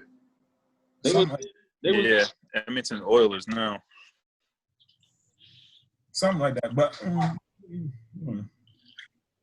It's crazy. But yeah, I'm saying like they changing Cleveland's name too. They're probably gonna come after the Chiefs too soon. they're not, I don't know about the Chiefs. they're the darling right now. They're not gonna be the Chiefs. They like I know because they won the Super Bowl. yeah. It's not even just that. It doesn't sound derogatory. It doesn't sound. But why? Redskins. The name itself, like the Chiefs. You know what a The Chief Chiefs is. are still Indians. Why? They're still Indians. Yeah, they are Indians, but like I said, it's the Chiefs. They're called the Chiefs. It's Okay. you're a king. It's like the you can say we're the Washington Kings or some shit like that instead of the Washington Redskins. It's not. It doesn't sound. One sounds derogatory. One does not. Since when though? Since when? I'm speaking from personal experience. I'm like to you. Since when? I'm not gonna say experience, but just listening, just hearing the fucking name over the years. It's like On the You're news. not Native American. just period, dog. Just On the period. You're not Just Native the American. Redskins. No, dog. Just, I'm talking for, You're not Native American. You allowed. they're called the Redskins, dog. They're called the Redskins. That's the only thing. That's it. It's just the name. It's not. We're not talking about the logo. When did it become offensive to you? When did it become offensive to you? I want to know, honestly. It's never been offensive to me. It's never been offensive to me. But what I'm telling you is it sounds derogatory. It sounds derogatory. It sounds derogatory. I'm not no fucking redskin. They do say we red bones. Red skin. What are you talking about? You have red skin. That's what I'm saying, dog. That's what I'm saying. In Mexico, you have red skin. It was hot. He's offended. You have red skin. And I was drinking hot tequila, dog. Hot tequila. They let that shit out in the sun, dog. They let Hot that shit out in the tequila? sun. Yeah, nigga, they left them bottles out in the sun, them motherfuckers. Corey, I don't believe you. I don't believe you. You just Dog, look, I have no problem with the Redskins. I have no problem with the Redskins. As a closet Redskin fan, I have no problem with the Redskins. I have no problem with the Redskins. But I have always felt like the actual name. Let's call them out, though. Let's call out the dog, closet the actual name is derogatory, dog. The name is derogatory. It sounds derogatory. Because let's call them out. This other one is this. Doug, just I know niggas have problems if they seen the team that was like, oh, the black skins or the brown skins or whatever. But we're come on, dog. Come on. I pull that shit up. Go ahead and pull your Redskin joint out the closet too. Get out of here, nigga. You know, he over on my other phone. He overcompensating because he one of them. Right. He overcompensated. That's why he put that Cowboys flag up. Because he on my old phone, shield his heart right now. He's trying to shield his heart. On my old phone, I got Alex when you was a baby, or you decked out in Redskins. He had the James Thrash jersey on. James Thrash. Listen, no, I won't lie to you. I'll tell you everything about it. I had a whole bunch of Redskins stuff. That was before I could dress myself. And before I could dress myself. So I had everything Redskin. I didn't. They don't want to hear that shit. They was gonna put me in all Redskin shit if they had to. I didn't care. I mean, I didn't know any better. You saying I to dress myself, shit. And then I will not lie to you guys. My favorite player growing up was Deion Sanders at all points in time, and I followed him. So even when he came to the Redskins, I had a Redskins jersey. Al, after all these facts, well, we're still in the age of cancel culture. That could hurt you, Al. I know. If you're a baby. All these facts, yeah, that's fine. But all these facts I just gave you, are you still in the closet with it? I don't give two shits about the Redskins. I'm not in the closet. I don't like them niggas. In the closet, part 1 and part 2. Let me ask you this. That's trapped in the closet. Trapped in the closet, part 1 and part 2. I ain't in no closet over here, bro. The movie. Say it again, B. I said, when did you? Because we knew you were a Redskins fan. These are facts. So, these are facts. At what point did you become a Cowboy fan? I became a Cowboys fan in '90. And to be truthfully honest, I became a Cowboys fan. The 3 years they went to the back-to-back Super Bowls. The back-to-back Super Bowls. And the reason I became a true Cowboys fan is because at that point in time, my cousin played for the Buffalo Bills. And every year we would have like a big gathering. And I mean, like at that point in time, I was 6 or 7 years old. So I didn't necessarily even really understand and know about football. But I remember everybody coming together and watching the Super Bowl. And at that point in time, my cousin played for the Buffalo Bills. So my entire family was rooting for the Buffalo Bills. And literally every year, the fucking Dallas Cowboys would beat the Buffalo Bills. And it was fucking... Yeah. Like 4 years in a row. I was living in New York during that time, too. That's elementary school. Say that again? Yep. How many times them niggas lost the Super Bowl? 4 times in a row. So, like, literally... At that point in time, I was more Buffalo Bills fan than I was a Redskin fan. But at that point in time, like, you know what I'm saying? Like, at that age, you know what I'm saying? You go with who winning. And, like, literally watching the Super Bowl with my family. And then literally every time it's the Cowboys. And then, like, even when we watched the Cowboys and Redskins games, like, I wanted to be that rebel. I wanted to be that guy that was going against my parents and going against something like that, too. I got Cowboys. But one more question. Now all the facts that you know that we gave you today in the group chat. Shit. Are you still going to spread misinformation about the Redskins? Still spread misinformation, fake news? Yes. No. Yes. You want to know why? You want to know why I will continue to do it? Because you're trying to sabotage our fucking our love for the team. Not only that, because it pisses Black Arts off. It pisses you motherfuckers off. Mm-hmm. And you guys get it. It's gonna piss me off when I start putting this shit out there, like for real. Like this is like the gateway from this being like on YouTube to this being on Instagram. I'm starting to fucking a revolution for this name. Do it. But that's what I'm saying. So I'm not laying down. I'm not fucking with it. But that's what I'm saying, and that's the reason why I will continue. Because we are quote unquote rivals, and so like if like during the season, like when we're about to play each other or what have you, like there are all types of different things where like y'all would try to do shit to piss me off, and so like right now this is the perfect time for me to piss y'all off and continuously talk about how possible this shit is racist and how much it pisses y'all off, and that's the funniest shit alive right now. You are fake news. You know it's not fake news. I got a question. Let's go around the room. We all have our team that we love. If you weren't a Redskin fan, or you weren't a Pittsburgh Steelers fan, or you weren't a Cowboys fan or a Philly fan, what team what would be your second team if you weren't a fan of it?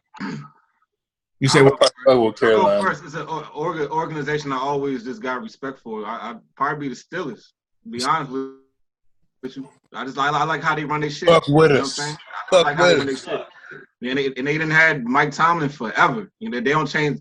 They keep their quarterbacks. They keep their coaches. You know what I'm saying? They don't switch up too often. So I like how they. You know what I'm saying? Like all the drama we done had, they do everything we don't do in DC. Fuck with us. Yeah, I think it'd probably be. Man, I'm gonna spark a black to that. I'm gonna spark a black and mild to that. Sponsor us, baby. It's a wine wood tip. I fuck with the Ravens too. I ain't gonna lie. I fuck with how that organization run their shit. I like good organizations. You know what I'm saying? Yeah. I'll fuck with the Ravens too. What about you? No. Now you crossing lines now. Don't do the Ravens. Dude, man, I always like the Niners. That's like my little sleep team, the Niners. I used to love before they were good too. Joe Montana, that was my guy back then. Yeah, I fuck with the Saints. When T.O. first came in and like Steve Young was tearing it up, I used to love that. I remember that era. The Aints. Who's Morton Hanks and yeah, Morton Hanks with the dance. Garrison Hurst. Garrison Hurst is so underrated. That nigga was nice. Yeah, Garrison Hurst was nice. Yeah, nah, he was. Yeah, he was a beast. Garrison Hurst was a beast. Man, that's a good team. You said what you say, right? Who was the other receiver on the other side? J.J. Stokes. Yeah, J.J. Stokes. Yeah, I was about to say Stokely, but J.J. Stokes. Yeah, J.J. Stokes. Yeah, I was watching that game when T.O. caught that game when it passed. When like that was pretty much when he made a name for himself. When he caught that game when it passed against Green Bay, and he took his helmet off, and like tears was just streaking down his face. That was the first time I noticed that. Yeah, that was the first time I noticed it. He was ugly, and that was a good playoff game too. I probably fuck with the Ravens too. Just because far back. Like legit, if you like, I've been to a Ravens night game, and like not only just their night game, but also their colors and shit too. Their color scheme and everything like that. But like their stadium atmosphere is just like one of a kind, especially like anytime, but definitely at night. You know, like I definitely fuck with the Ravens.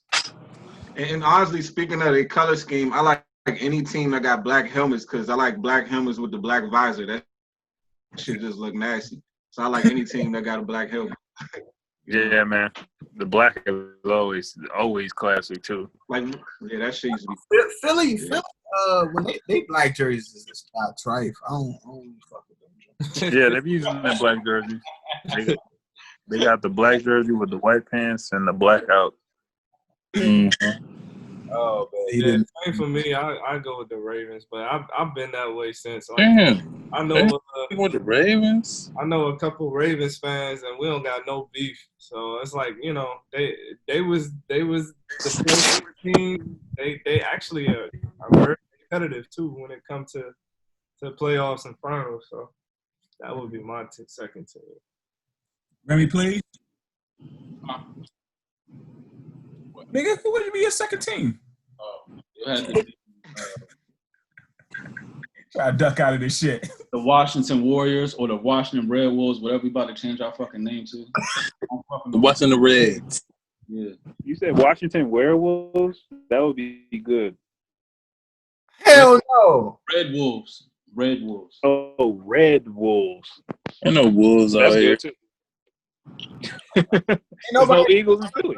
I think some nice little concepts. Or Red Tails, even those look all right. Yeah, that's good. I saw that one too. Hey, I ain't gonna lie to you. The dumbest one I seen was the Washington Monuments. I saw that too. That sounds like a WNBA team. Yeah. Hey, speaking of WNBA teams, real quick. Did y'all hear what the co-owner of the Atlanta Dream said? Nah. So she's a senator. She's a senator for Atlanta, and she's a hardcore Republican, hardcore Trump supporter and shit. She gonna say that we need to take politics out of sports, but meanwhile, she's a fucking co-owner of the fucking Atlanta. Lord, you can't take this. I've heard that shit a couple of times. You cannot take politics out of sports. Ever. It's always a debate. No, it's not even that. It's just like you can't have fucking the military showing up during halftime shows and all this other shit. You talking about taking politics out of? Come on, dog. Come on. Oh well, I think the reason the NFL does that because like football is probably like almost like a simulation of war. You know what I'm saying? So it's like you kind of add the NFL to it. It kind of and then football is kind of like America's game. You know what I'm saying? So it's like you got the American soldiers, you got the NFL soldiers. It kind of like goes. It like pushes out that same energy. You know what I'm saying? Even though obviously the NFL ain't the same as going to war, but it's still like on the same. You know what I'm saying? I think that's why they do that. But as far as politics and sports, I feel like the only reason politics honestly, I think the only reason that politics and sports is just due to social engineering. Somebody using a very popular person on a large stage to push their agendas. That's the only reason why I feel like sports and politics mix. Because it's niggas in high regions using these niggas to influence the rest of the masses. That's what I think it is. So I don't necessarily think you have to. I really don't think you have to at all. I disagree on that. If I'm an in opposition, I can push off my own personal agendas if I wanted to. But it don't really seem like niggas be pushing out off their own personal agendas anymore. It seems like niggas be representing other factions and speaking for other people. Speaking for Nike, speaking for organizations. Ain't nobody out here speaking what's in their heart for the most part. You know what I'm saying? I think I disagree with that one because I think people like not only have they grown up with it, but they still see it on a day-to-day basis. Like so they are able to speak. I mean, not necessarily speak directly to like what's actually truly going on, but they are still receiving. I don't know if it's considered firsthand information because like. If hypothetically speaking, if I were to make it to the NBA or if you were to make it to the NBA, you would still have people in your neighborhood that you would stay in contact with. Feeling some of the same, like although like and fuck it, we can even go with LeBron. Like LeBron made it to the biggest people, biggest faces on the face of this earth. However, this nigga moved to LA and whatever it was with his LA house, where the nigga still got painted nigga on his property, and like you know what I'm saying, like. Although he doesn't necessarily truly experience like the walking down the road and somebody like pointing out and saying, "Oh, I'm scared of that nigga right there" or anything of that sort. Like you still get different types of racism to you, and you still looking for that equality, and that's what a lot of them are pushing right now, where they're looking for or trying to get equality for Black people, and they're speaking up for Black people because they are speaking up for some people that don't have a voice. So I think it's hard to say. Like everybody is being socially engineered, and while I think there are some people, and while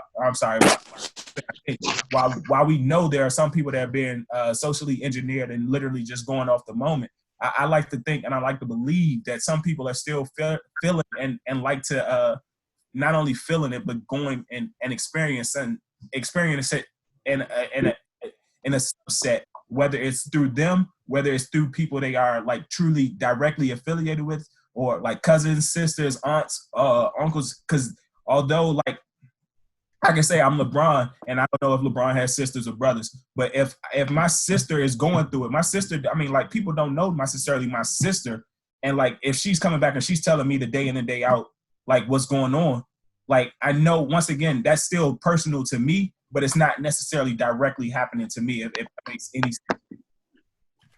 Speaking of that, you heard Ricky Smiley daughter got I wanted to respond to what he was saying real quick. What I will say to that is that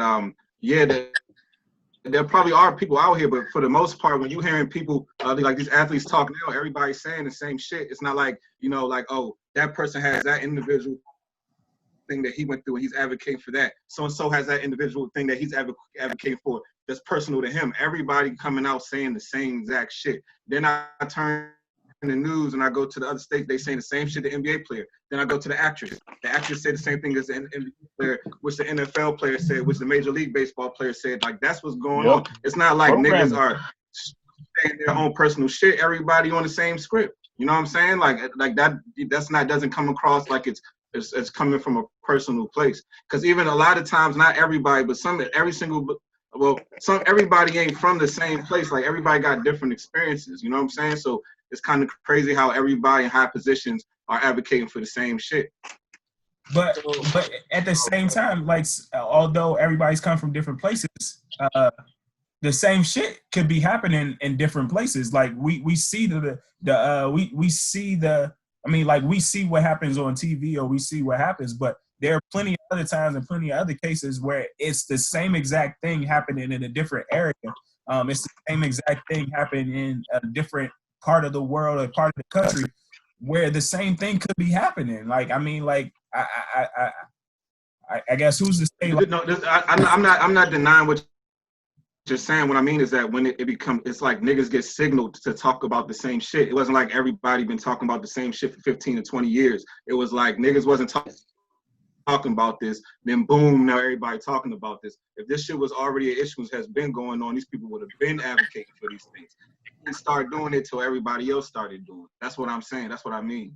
Like, if it was already, we already knew that these things was going on, this George Floyd shit, all this shit is going on now. We already knew that police brutality been going on, but the people have not been signaled to talk about it this much and everybody to talk about their personal experiences until now. That's what I mean. That's what I'm talking about. That's what I'm saying. They were signaled to do. They control. It was a signal for that to happen. It wasn't something where they sat down themselves and it was like, I need to do something about this. It was like as soon as something else, so they had to be triggered to it. If this was something that was going on from before they became famous, they would have been advocating for that shit from the beginning. You see what I'm saying? They control. I feel like it's like a three. I feel like it's like a 3-person filter, man. Like, anytime somebody wants to speak up or tweet or go on a show and say their 5 minutes, they gotta pass it through their agent. Then they gotta pass it through their lawyer. Then they gotta pass it through the NBA as a whole. And then if they say, yeah, okay, well, we'll take this word out, we'll take this sentence out. That's why that shit just sounds so watered down, man. I agree. Like, it's the same fucking message every fucking time. Like, LeBron doesn't even say anything new. Like, it's all the same. And so that kind of, I always say that Muhammad Ali was the only person that I've seen as far as a sports person that had no filter. Like, he did not have any filter. He told it like it was. He actually he talked a lot about white privilege and how, you know, stuff needs to change 30, 40 years ago. And I don't see nobody doing that today because everybody got somebody that they gotta to pass the information through. I'll put Bill Russell up there too. Bill Russell always been an advocate too. I'll put Bill Russell up there.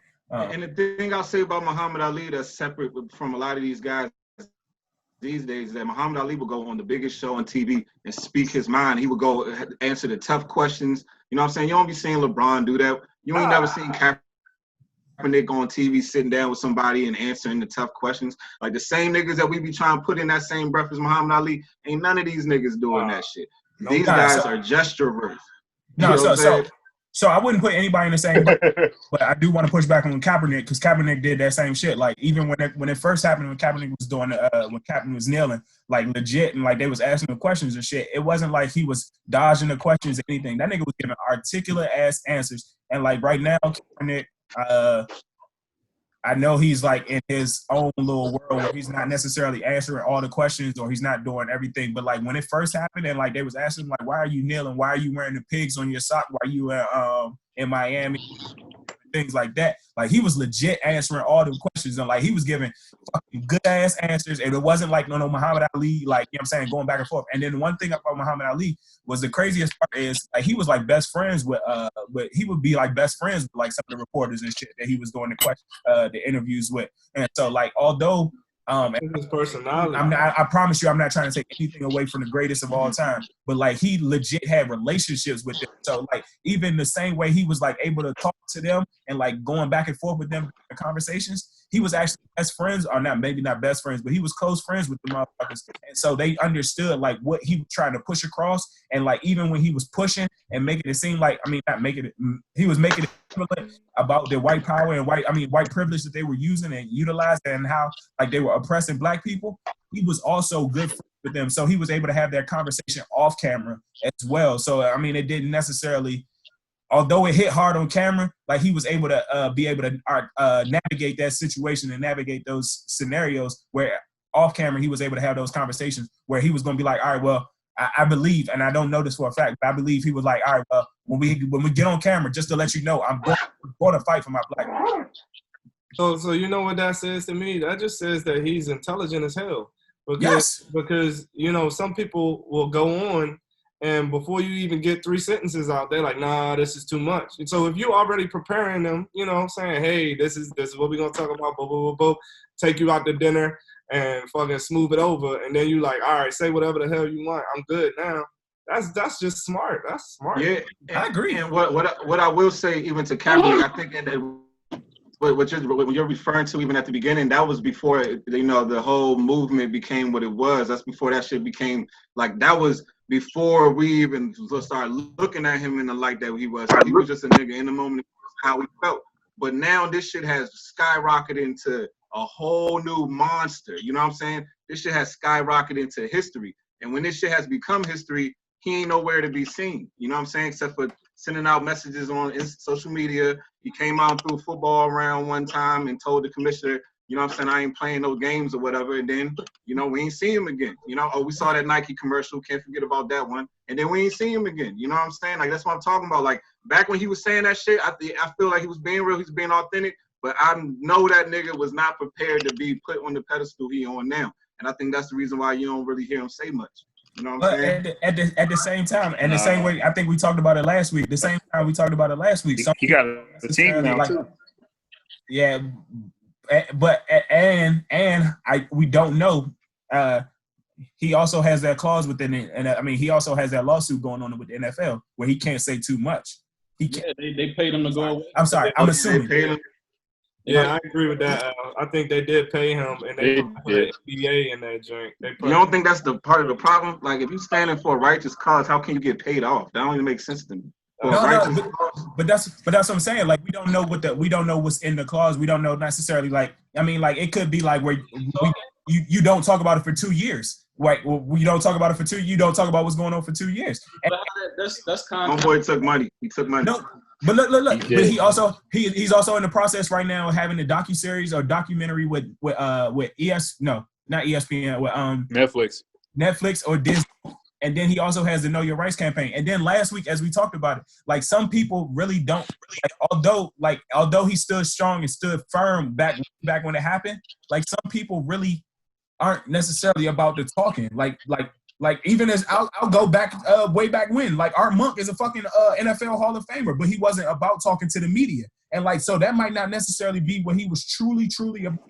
He might be truly about action and like going forth and putting out these documentaries, making sure he's putting out the content, making sure his Know Your Rights campaign or Know Your Rights camp or whatever it is truly putting out the work. I think he put like $100 million towards like the different efforts and shit. And so like it might necessarily be like I'm front line with my shit. I don't necessarily have to talk about my shit. Like everybody has different ways of going about their actions, and his action might be just going front line and not necessarily having to speak about it. That's my thought. I feel that if that's his actual like you're taking with it, but at the same time, like you can't be doing what you're doing beforehand and then completely quiet It's almost like a contradiction. Like you standing up and you talk to reporters, and now you got 2 years silence. Like you ain't no more. You ain't no check on to start the silence. So was he out at the riots? Was he at the riots? Nah, I ain't seen him. Oh, okay. Oh, all right. But Nah, it's real. I don't think. He was definitely telling them kids to go out. He was definitely telling those kids to do it though. He was. I guess he wasn't trying to catch those charges they was gonna catch, huh? But how do we? So for one, I just say how do we know he wasn't out there? For one, how do we know he wasn't out? I mean, I don't know. I feel like he's like one of the major figures in this whole shit. So this nigga was out there. It was somebody would have got a photo. You know what I'm saying? Like it's impossible that nobody would have got a photo with this nigga. But once again, like I mean, if he's not necessarily, I mean, like his action might be putting out the docuseries. His actions, I mean, like they're different places for everybody in this fight and everybody. His fight could be right now producing these docuseries, whereas though yes, the protests and everything are fucking a great showing. But his thing could be like I'm putting together docuseries. I'm putting together different things that are going to be in every TV, not only at one event and not only for a picture that's going to be for 13 minutes or however long we see this picture circulating, but it's going to be forever. Where a docuseries is something that people can look and see, like, all right, well, that's what he was doing at that point in time. Like, and so it's I think it's premeditated to be like, all right, well, he wasn't doing stuff when, you know what I'm saying, he could be doing something on the back end. The same way we talk about anybody else doing stuff, like how we because we don't see somebody, that doesn't necessarily mean that they're not doing something. Yeah. Hey, I'm gonna check in with y'all in a minute, man. I'm gonna log in the car. Yeah. All right, safe travels, bro. Yeah, safe travels, man. Yep. I'll see y'all in a minute. All right. Another thing though, did y'all see Deshaun Jackson make that statement and retract the statement? Like he was forced to retract that statement. Like, yeah. You know who he was talking about. Can y'all explain that? Can y'all explain that to me? Because I saw a news flash about it, but I ain't read nothing about it. He basically like posted like a Farrakhan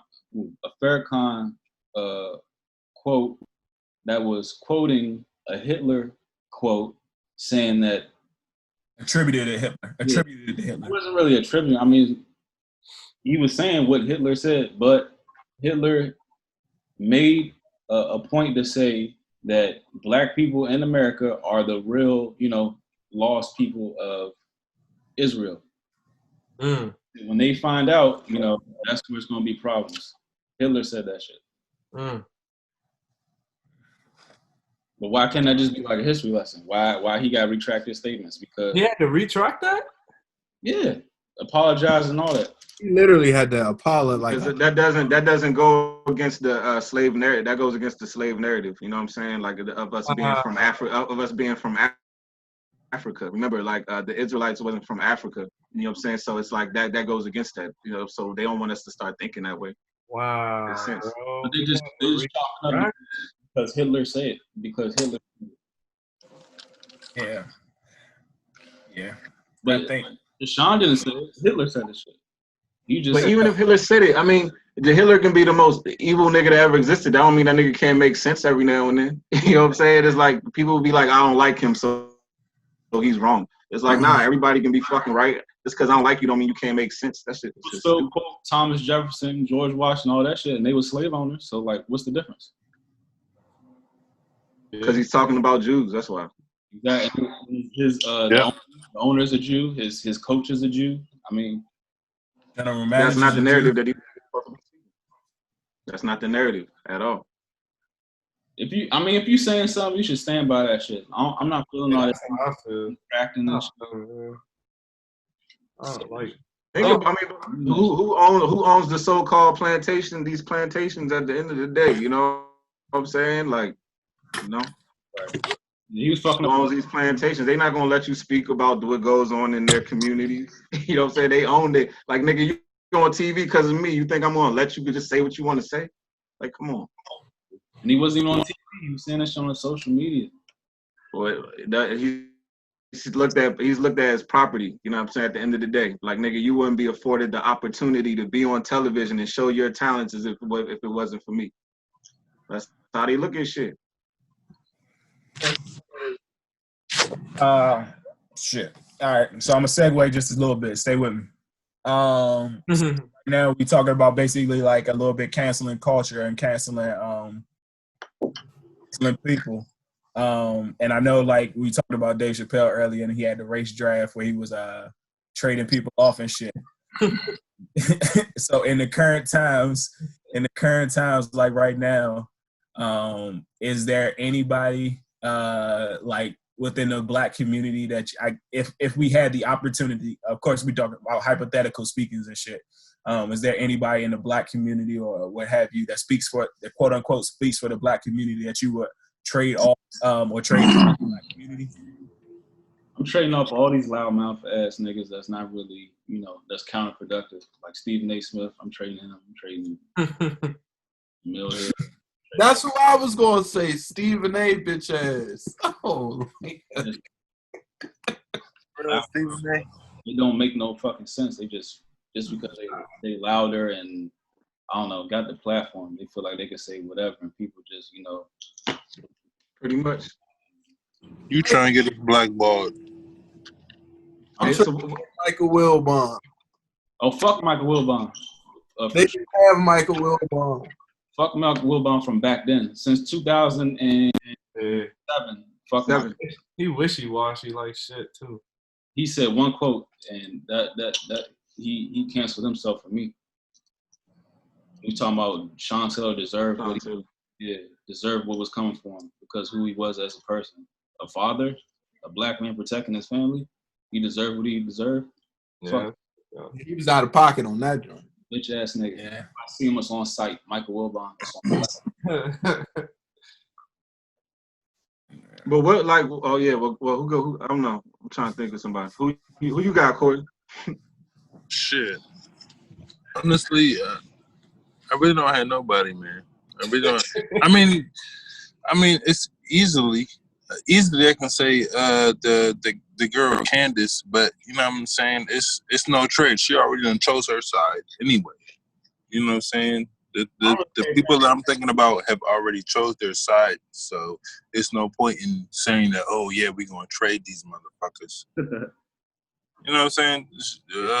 Especially Candace, she already chose her motherfucking side, dog. She been out here talking some foolishness. Stupid ass shit. Yeah, I would trade Candace Owens as well. So and the only reason is so I understand like there's always two sides to every coin and everybody has their opportunity and everybody has their own opinion. But I just don't like the way she exerts her opinion. Because like when she speaks her opinion as if it's facts, and she doesn't care about anybody else's like feelings. I mean, not only feelings. I'm sorry, she doesn't care about anybody else's. It doesn't matter if you care about anybody else's feelings, but she doesn't care about anybody else's side of the story. So like recently she had like Mark. Anybody else is black. So. Yeah, she actually had like Mark Lamont Hill on, and like they were having an educated conversation or discussion and debate. And like legit, like she would point out a point, and like he would in the process of like rebuttaling her point, she would like try to chime in and jump on and like add 2 more points on, and not let him finish that first fucking point. And so like that is why I say I would cancel her, and especially because like she's speaking for so many different people, and she's talking about like the Black community, and then she's married to a white man. And like she sounded stupid. She sounded stupid battling a rapper, T.I. She sounded stupid. She sounded stupid going up against T.I. I watched that shit. But did y'all also know? T.I. didn't make himself look. I know like niggas like like the little sayings like "shut up" and "sit your ass down." Like T.I. was doing all that shit, but that nigga wasn't articulating himself well. Like I wasn't impressed. He wasn't. He blew me. He blew the fuck out of me. Yeah. And that's what I'm saying. But did y'all also know though? I think she was a teen. I think she was a young teenager in high school. I don't know what. I don't remember what happened, but the NAACP came out there and helped her motherfucking ass out. It was like a whole show going on. It was on the media and all that shit. But the NAACP came out there and helped her motherfucking ass out, and she out here. They gave her best. She doing her best to speak against Black people. Well, they gave her what? My opinion on Candace Owens, like I be listening to exactly what she be saying, and I don't really be disagreeing with a lot of shit she be saying. Like honestly, if y'all listen to what I say, I don't think I'm too far different from the shit she be saying. And then to go to that Mark Lamont Hill shit, that when I was listening to that shit, like she was going on that nigga because he was lying. He would say shit like men can have babies. You know men can't have fucking babies. No, but watch it again. The nigga said men can have babies. What you said about she went against that nigga on that. Like, how can you give credibility? Like, wait, hold on. Wait, let me finish. How you gonna give credibility to a nigga that's come on TV and say that men can have babies and somehow something's wrong with her? This nigga said men can have babies. Once again, like, come on. Once again, I said I completely common sense shit though. No, I said I started out my saying with she had some valid points, and like that is a quote unquote valid point. And like Mark Lamont Hill was going against what she was saying, but at the same time, like they're having that discussion, they're having that back and forth, and like literally, she to another point. Like, I mean, like if you're gonna if you're gonna disagree with me, I understand like everything doesn't have to be a resolution, but if you're gonna disagree with me, allow me the opportunity, and I understand it's your show or what have you, but allow me the opportunity to explain myself before you jump in and try to switch the points. Like you can't. I don't feel like you can do that. Like, I mean, if we're having a discussion. Well, you know what that reminds me of? That reminds me of a lawyer, because that's all she does. She acts like a lawyer. She fact checks and she debates facts. She doesn't debate. Is that what you're supposed to do? Listen. No, she doesn't really debate. Though. She doesn't debate theories. She doesn't debate why she's Republican. She doesn't debate why she likes Trump. She debates facts, and that's what I was talking about. Literally, all she does is try to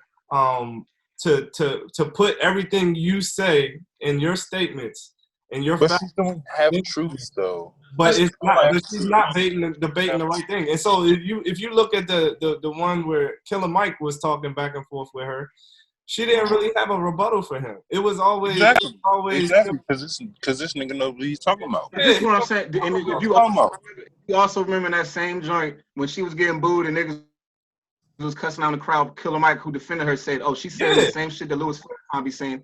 But that's what I'm saying. How come she'll say some Louis Farrakhan shit? Them same niggas in the crowd celebrating shit. All them niggas at the Million Man March. Hold on, let me finish. All them niggas at the Million Man March listening to Louis Farrakhan speak. A million men out there.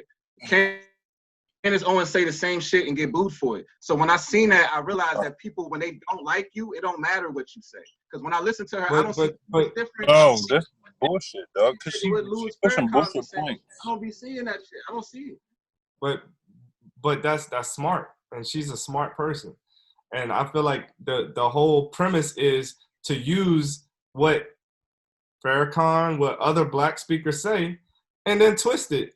And then make it real. Like, that's what she does. It ain't gonna change. No, she's getting money. Farrakhan be saying, like, that's what I mean. Like, so she, like, what are you saying? She needs to dumb herself down? Like I don't understand what you're saying. Like, she's saying the same shit that nigga be saying. Listen, you will go to a Farrakhan joint. Like, if you go to a Farrakhan Breakfast Club on the internet right now, and this nigga will say all the same shit she be saying. Like, but it's different though. Farrakhan brought up the abortion rates. It's not the same thing. It's a whole different thing. First nigga I ever heard bring up abortion rates in the black community was Louis Farrakhan. Then the next person I hear talking about that shit as loud as he is Candace Owens.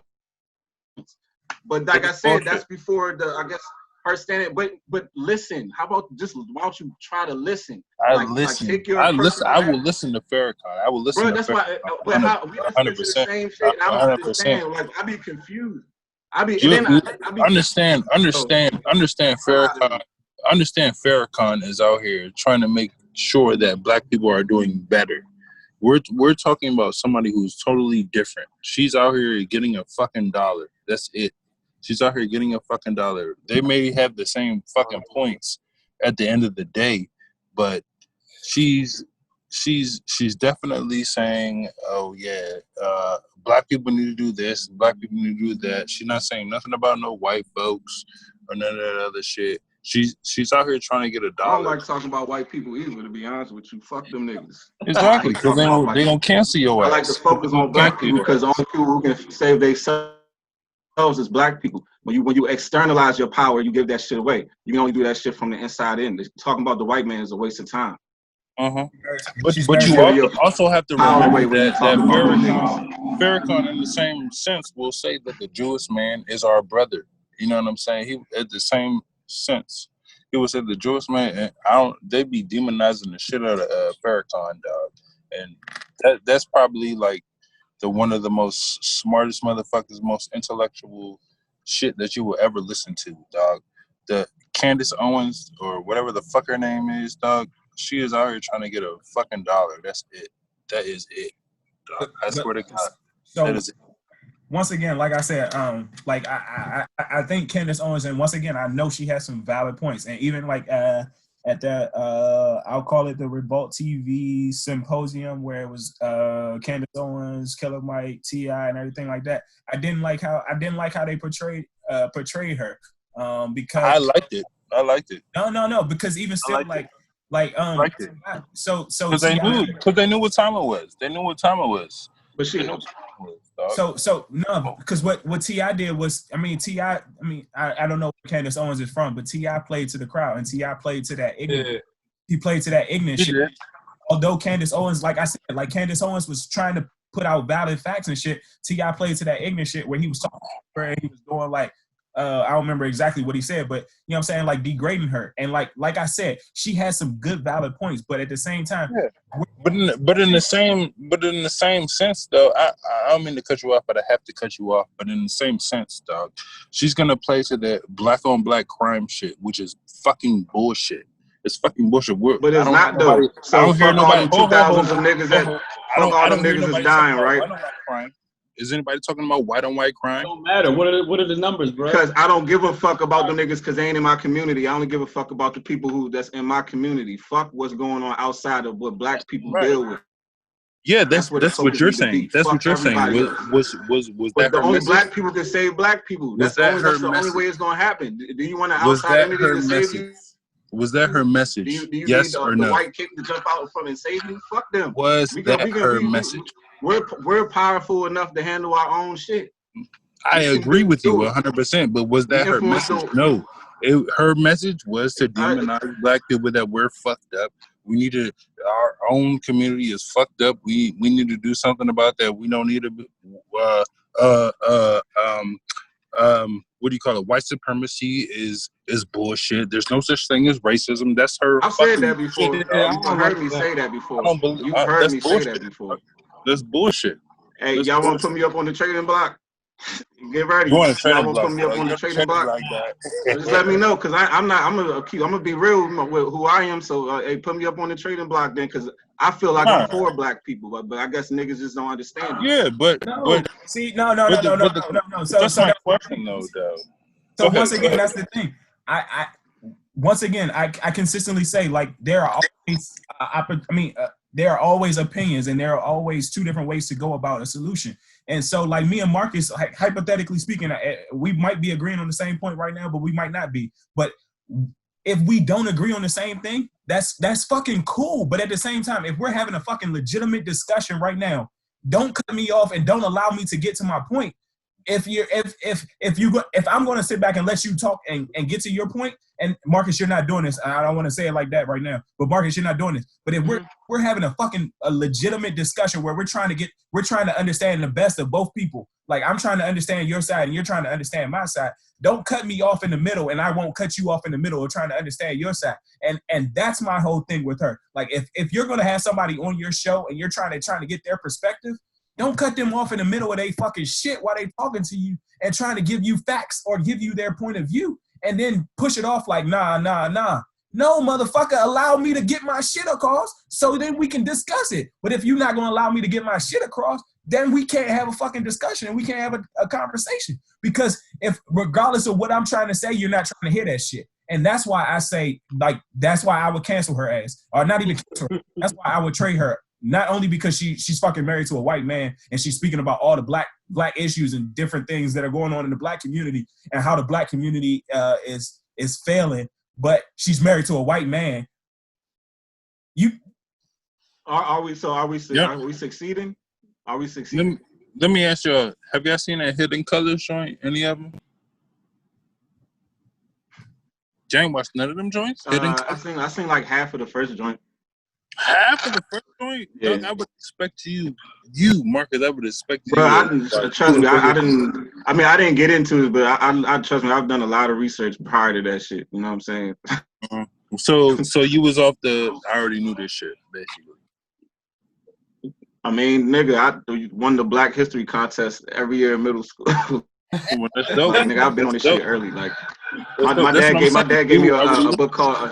Look, my dad gave me a book called 1001 Things Everybody Should Know about African American history when I was like in 5th grade, and I wasn't allowed to watch TV during the school days, so I had no choice but to sit around and just read all fucking day. Like that's just how it was. Like that was like some jail shit. That was my point. Yeah, you already knew this shit. Then that's what's up. Your parents did right. There, you already knew this shit. That's what's up. That's what's up. That's what's up. That's Gucci. For real, that's Gucci. Because most of us niggas have to go through this conspiracy theory shit and think it's a conspiracy theory that, you know what I'm saying? Like Black Lives was fucking dope and we was kings and queens and all that shit, whatever the fuck, whatever it said. We have to go through that whole fucking conspiracy theory type shit or whatever. But you was already coming up off some. They was giving you the books and what you need to watch. You can't watch TV and shit like that. Whatever the fuck. Yeah, that's fucking dope. That's fucking dope. But you know what's crazy? It's so funny though because even like actually, you know what? This has been a great episode because we can go on forever, dog. We gotta wrap this shit up. We gonna keep rocking. But this has been another great episode with the flight. Huh? No, this nigga don't ever want to let nobody close out, yo. What's up with this guy? This has been. Well, you done fucked up my flow down, nigga. Like, goddamn, I'm about to spit that shit out. Pause. We're not closing out. We're not closing out. We're not closing out. No, we closing this Corey out. don't ever want to close. We closing this out. And then we're gonna do the OT. Cause I got questions. Please don't leave. I got questions. When y'all was talking about the fucking Redskins and shit, I got some questions. Let us close out. Close out, Marcus. Go ahead.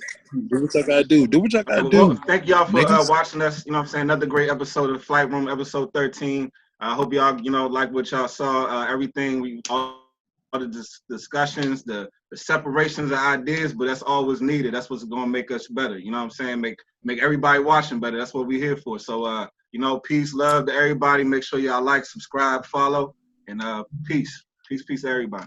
Holla.